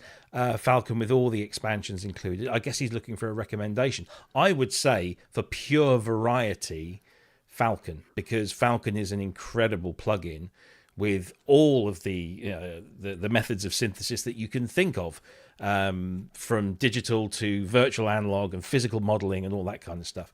And with all the expansion packs, you will have a massive smorgasbord of sounds. Whereas Core Collection 5 is incredible, but it's not cheap. But you do get some really nice analog models in there. Guys, do you have any experience of any of those? Could you advise? I've never got on very well with the Falcon interface, I have to say. I've struggled with it a few times, trying to, because they've done individual ones, haven't they? I think where they did a nice Juno 106, and I tried that, and I really didn't like the way that it worked. I think mine. So I'm assuming that the larger version is similar, along similar lines. Well, yeah, it didn't really resonate with me. Falcon is kind of a really powerful software synthesizer with multiple engines, and then you can buy these libraries, which are essentially sample libraries, but they use a lot of scripting to utilize the functionality. Right. And with Falcon, then if you kind of flip the hood up, you can get right in and start messing around. So it's a very powerful thing. It's probably a big learning curve, but I think ultimately, Andrew, any quick suggestions? Yeah, if your preference is knob twiddling, is actually getting in deep and dirty on knob twiddling, then the Korg, because you'll know the interfaces, and they do some great synths. They have some really great products there. If you are more of an intellectual thingy and you really like getting deep and dirty into the weeds of programming, then go for the Falcon. And it's just about what suits you. For a lot of people, it will be the Korg. And for others, it will definitely be the UVI. Get both. Get both. Why not both? Yeah. Last but not first, Kent is obviously watching. He has a question for me. Apparently, what do I have a favourite soldering station? My soldering station is called Kent Spong. Yeah, that's the one. Yeah, that's the soldering station I use. Mine's a Hacko. Just had to go and check. I've got a soldering iron that came from the middle of Lidl. That's the extent of my soul. Yeah, and it's about as good as I am. Well, Terrible stuff. my first couple of DIY videos were with exactly the same sort of soldering iron, and it didn't take me long to think I really should get something that doesn't get just something proper. Yeah, well, I watch make Kent me angry. When Kent does he's got all the gear, and he has one of those. I've got one of those sprung loaded sucker things. He's got a bloody great machine that he just goes, and it's all done. It's fantastic, but. That's his job. Anyway, look, we're fast running out of time, but we need to get on to the main event, which is this. Synth East is happening on the 21st, the 22nd, and the 23rd. I've got those dates right, haven't I? Yeah. Of next month. Oh, actually, tomorrow is February already. So it's literally 3 weeks away. 3 weeks away, yeah. Amazing. So Synth East 2025 takes place at the Norwich Arts Centre, which is on St Benedict Street in Norwich. It's in one of the many, many converted churches, and it's the last church. If you're going down St Benedict Street, I've lived there and been there for most of my life. I always turn right into the one before the Norwich Arts Centre because I think it's that one, but it's not. So just keep going down, but you'll see there'll be lots of nerds outside. That's where we all gather. So the Norwich Arts Centre, which is a fantastic venue, great for live music, lovely stage at the back there, lots of space, but it is compact. But you make great use of it. Tell us what we can expect, because you've already given us kind of a brief rundown, but if there are a few standing room tickets for the Friday night. And then you've got an all-day event on the Saturday, plus evening entertainment as well, which is extra. And then you've got this DIY thing. So just give us a rundown of what we can expect from Friday at 6:30 right through till Sunday afternoon. So Friday night has been put together largely by Electronic Sound magazine. And Friday night we're having a film. A friend of yours, I believe, isn't it, Robbie? It is. The B movie, Lust and Sound. There it is. It's amazing.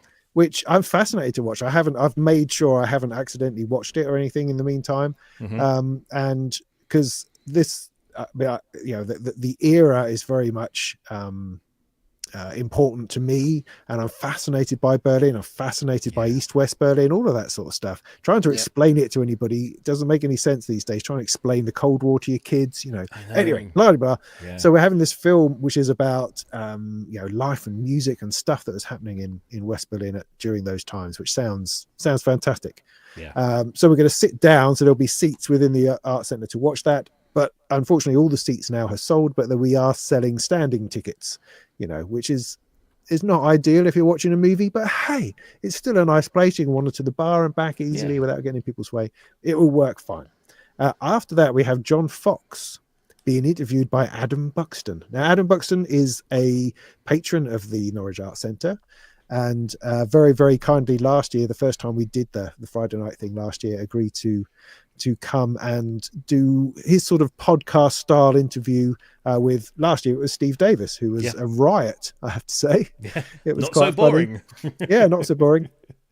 So he's agreed to come back, thankfully, and is going to be interviewing John Fox, who I personally know very little about, because again, this is I don't know anything kind of side of things, but it's going to be very interesting, I think, as he's got a wealth of experience in the industry and synthesizers, and in also creativity and making stuff. So I think the conversation between those two people is going to be pretty interesting. So that is the Friday night. It's more cerebral, it's more set back and thinking and stroking our chins, that kind of thing, which is good. It's a good way to start it. I really like the idea of having some kind of something other than wandering around looking at synths.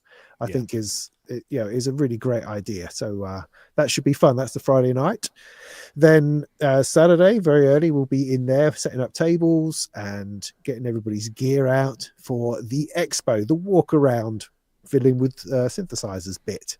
And that's fun. We do it we're always trying to do something slightly different and just trying to do it in a way that we would enjoy ourselves. Now, having done shows, they can be relentless and intense and not that much fun if you're running a table, particularly. So what we wanted to do is just try to make it as relaxed and as creative and as interesting as possible. So during that day, in the same room as where everything is, we have performances going on just for like 10-15 minutes every hour or so.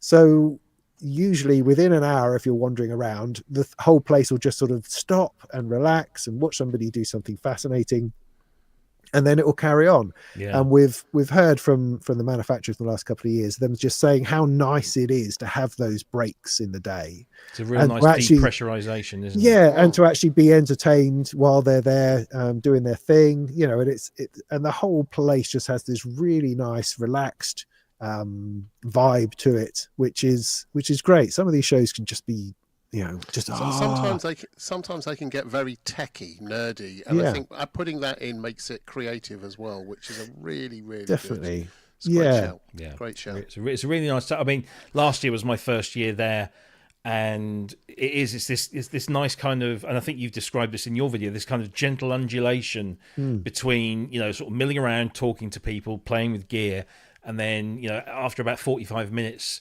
everything just kind of just naturally just gets quiet. Someone's up on stage doing something really cool. Everyone sort of stops and watches. People still moving around, but it's a nice, respectful quiet. They finish, round of applause, and everything goes back up again, and you carry on. And it's just lovely. It really is. It's a lovely, unique thing. It works well. I mean, we would love to do more. I mean, I appreciate at Synth Fest, for instance, they have lectures, seminars, that kind of thing, which is great to have that. So does Bristronica. They have all this stuff going on in different rooms. We don't quite have that space yet.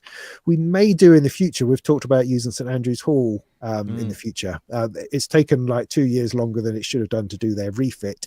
So it's not been possible, but maybe next year. Although, I mean, it's a discussion to be had, because in some ways we don't want to lose that nice vibe that we have in the smallness of it.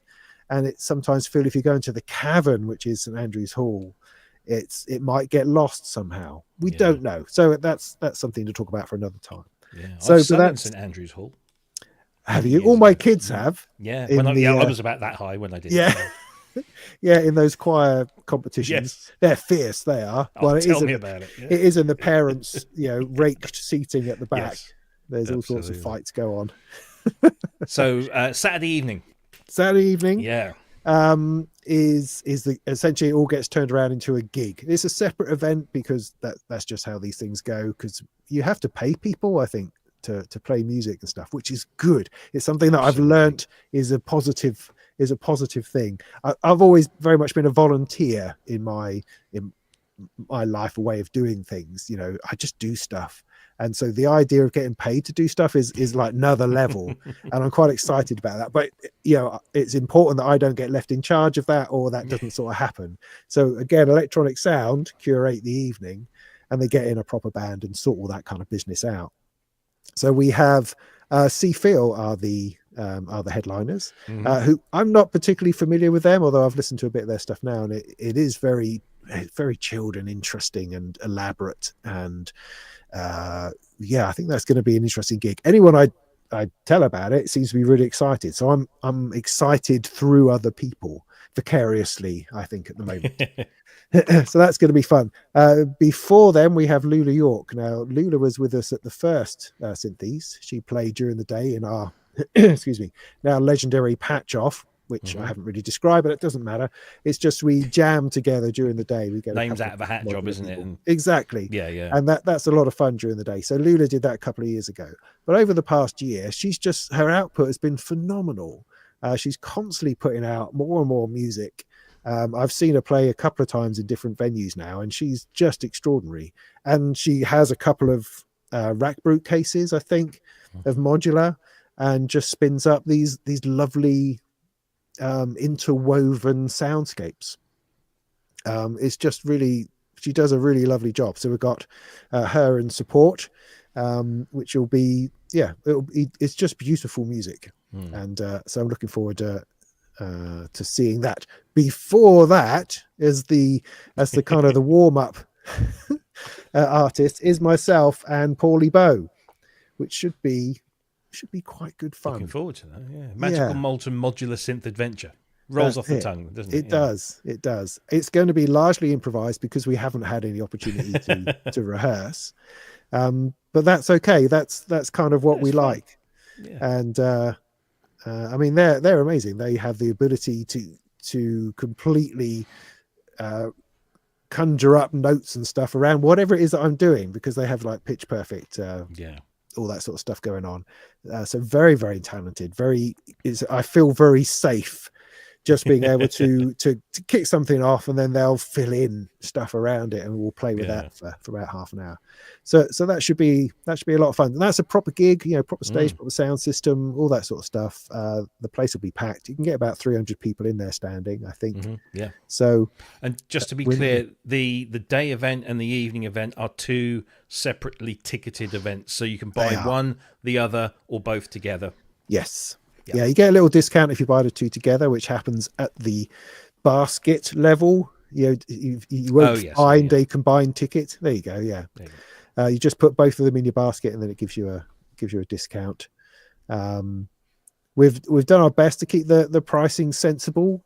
The first year we did it, it was significantly cheaper because we were just like, we have no idea whether this will break even or not. Let's just do it really cheap, get everybody in. So, but this is the same sort of pricing we had last year, so hopefully it's still reasonable, and we hope to keep it at that sort of level. So that's a Saturday all the way through.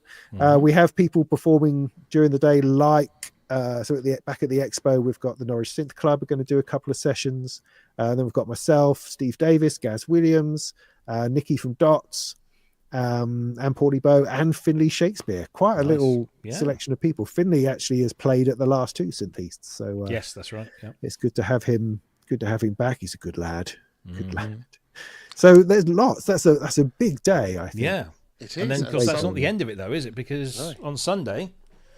You've got the workshops. We do, and in fact, one of the workshops isn't even on there because we've only recently sorted that out, sadly. But on the Sunday, it's a very different. I mean, I know other places do workshops at the same time, which is a nice idea, but also very distracting, I think, because you kind of want to be at one thing, you don't want to be at another. Yeah. So we kind of thought we'd do the workshop thing just separately, have it as a different thing. And this takes place at Electronic Sound HQ, which is that it's where isn't it where Renault is? Or it's on Hyam Street, isn't it? Yeah. It's over opposite Toys R Us, or the Cathedral Park, where Toys R Us is no longer. Of course, it's now some discount store. Yeah. But across the other side of the dual carriageway running up to Great Hill. Are you with me, Norwich people? Yeah, I know exactly where you are. It's over there. I lived on Hyam Street, goddammit. Yeah. Oh, did you? Yeah, many years ago. Yeah, I mean, it looks like it used to be a broadcasting house of some kind. Yes, it's a big white sort of structure, isn't it? Yeah. Anyway, over there, they've got some offices and a bit of a studio in there. And we do it in there because there's only room for sort of 12 people in each session.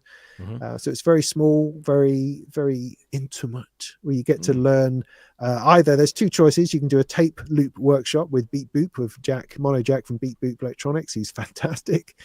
And so you can stitch in bits of tape together and all sorts of stuff. And that's a self-contained workshop, costs about 40 quid, I think, and you get to take it all home with you. The other workshop running at the same time is from Thonk, where you get to build a kit. Could be a module, could be a little synthesizer. And the idea of that is you pay 15 quid for the ticket to get in, and then you buy the kit, and they'll bring it to the workshop, and you build it and take that home. Cool. So it's nice. I'll be there. Hopefully Gaz, Steve, maybe somebody else, or a couple of us will be there, just chilling out and playing with our modulars and making some music.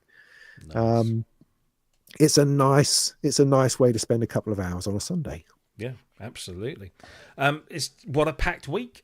So there are still tickets available in limited numbers for all the events. Yeah, pretty much at the moment. I think there's like sort of 20 spaces left for the Friday night.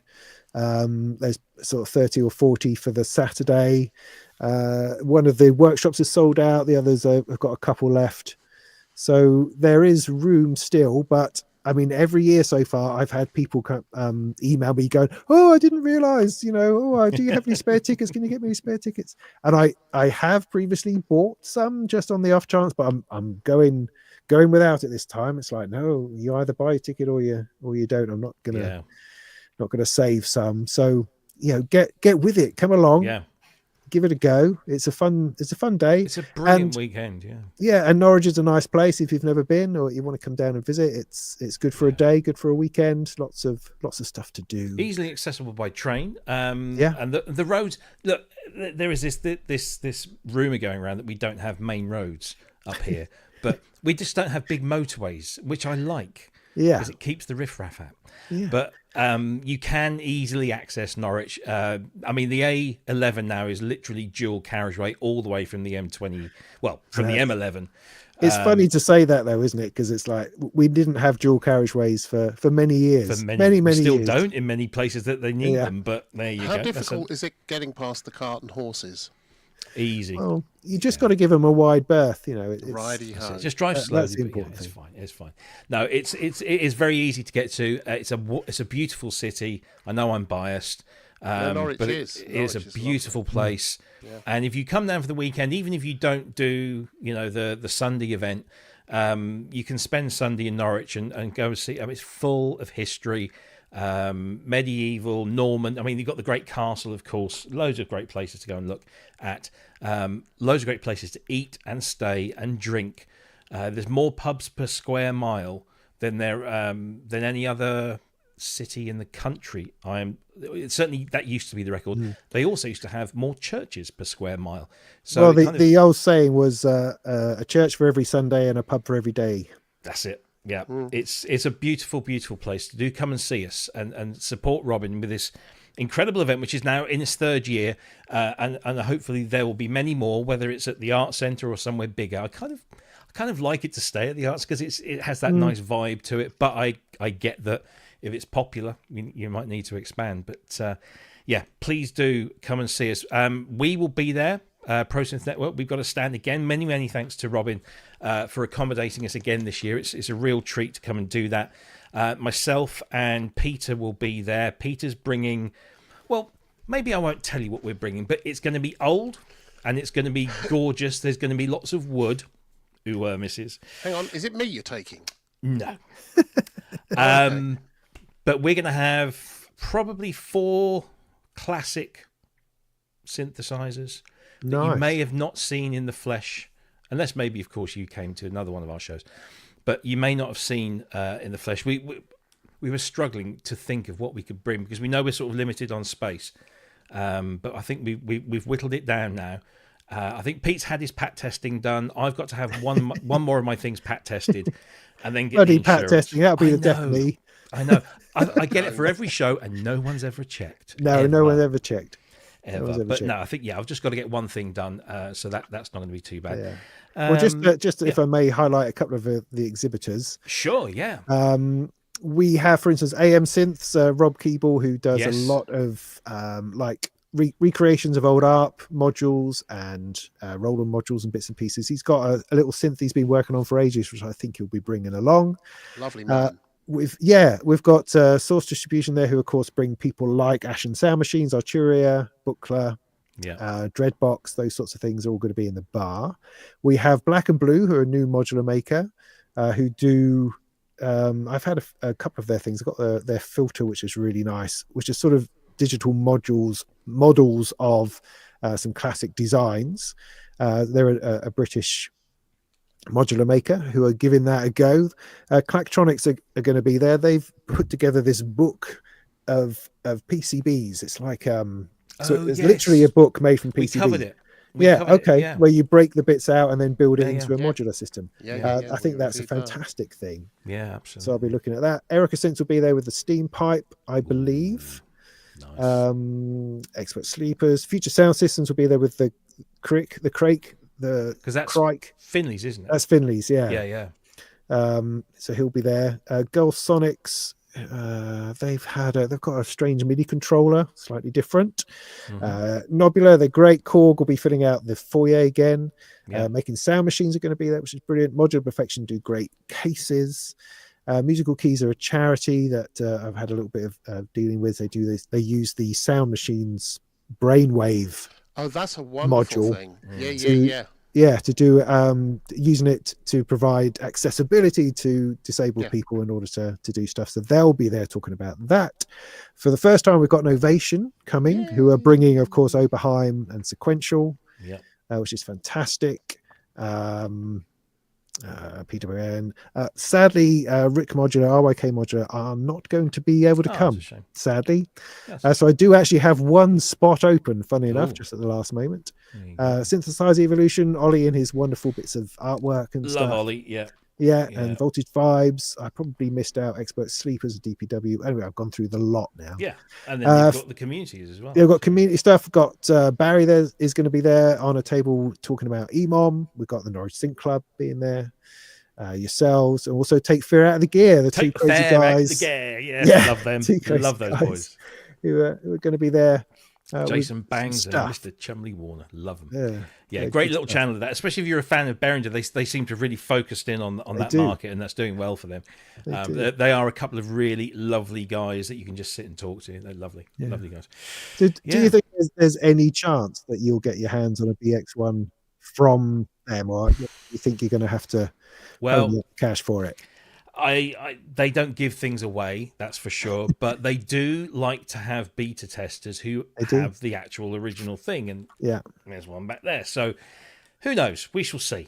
I'm very interested to see what they've done and how they've enhanced the paradigm beyond the original, because the original was pretty impressive, but with the effects and the CS80 filters and all of that going on, it should be. I think it'll be a cracking little thing. Looking forward to it. I need to update that picture, don't I, with the one that's got people on it? Yeah. But there you go. That's so it's a lovely say. It looks small, and it is fairly small, but it is very feature rich, I think is the term there. But if you want more details, it literally is syntheast.com. You'll be able to find out about everything that's going on, and of course there is a link at the top of the page where you can buy your tickets. There's travel advice, so places, how to get there, where to go, where to stay, that kind of thing, list of all the exhibitors and artists, and it's all there on that page. And buy your tickets now. You've only got 3 weeks, because this time in 3 weeks we'll be listening to John Fox chatting away to Adam Buxton, which I'm really looking forward to, because they're two, brilliant people. And of course Adam is a brilliant musician, as well as a comedian and podcaster and general all-round nice guy. So very much looking forward to that. We have overrun just a little bit, so hopefully the Symptoms of Realities guys who are waiting for us to finish won't mind us too much. Robin, thank you ever so much for finally getting here. This is brilliant. We've really enjoyed having you. Thanks for having me. No, thank you for the history of you, which is most interesting. I want to know more about the air traffic controller stuff. Maybe that's for another day. But you ever need me to fill in, dead air, I'm good at that. I can talk for hours. Fantastic. Well, we could definitely do with it.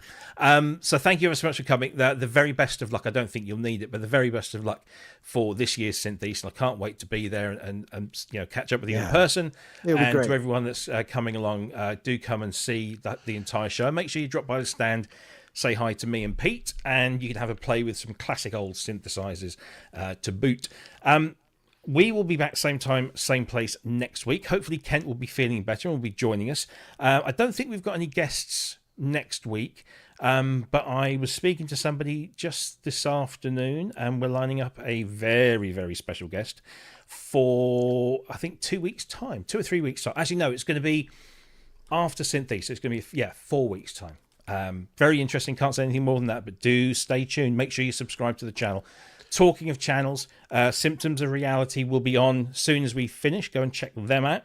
Then you've got Andy Synchrotron, 10 o'clock tomorrow morning. You've got Ramsey at 1 p.m. Tomorrow afternoon. These are all UK times, by the way. There will probably be another there will be another Symptoms of Reality show on Saturday and Sunday. Kent, I don't know if he's going to be doing one of his little shows. And don't forget, Jamie Morden, aka Geosynths, is back with a vengeance, and he's on Sundays at 6 p.m. UK time, and he's going to be doing another sort of run through of Behringer's LM drum, which is what I have here, and it's a lot of fun, I have to say. We were going to talk about very quickly, we're going to talk about Arturia Pigment 6. We'll save that for next week because it is quite a big thing to go through. It is. So we'll talk about Pigment 6 next week. But what I must ask you to do, and I'm sure most of you already know this and have already gone over there and liked and subscribed to this, but this is the one and only, let me just get a nice little screenshot there, the one and only Mr. Alex Ball, and his the synths behind Don't You Want Me, where he, with the help of P. Hicks and Benj and a lady whose name completely escapes me, but with the help of those people, he has faithfully recreated the classic 1981 Christmas #1 by the Human League, Don't You Want Me, using virtually period faithful gear to what was actually used. So the MC8, the System 700, the Lindrum, sorry, not the Lindrum, the LM1, and other bits and bobs as well. So it's Trident, just, yeah, he's tried Delta. Yeah, because he didn't have the Delta, did he? But yeah, it's just brilliant. 25 minutes that you will absolutely enjoy. He's bloody marvelous, that guy. I hate him. He's so good. I know. Yeah, just despise him. Outrageously good. Yes, but maybe we can get him along to Synth East one year. That'd be great. Get him to do something there. But yeah, go and check that video out on Alex Ball's channel. Give him a like and subscribe because he needs it. But tell him we sent you and enjoy that one. But until this time next week, where we will be back, don't forget to give us a like and a thumbs up and a subscribe if you haven't already. Thanks for watching. Take the greatest of care. Have a fantastic weekend, and we will see you all next week. Until then, ta-ra! Ta-ra. Bye.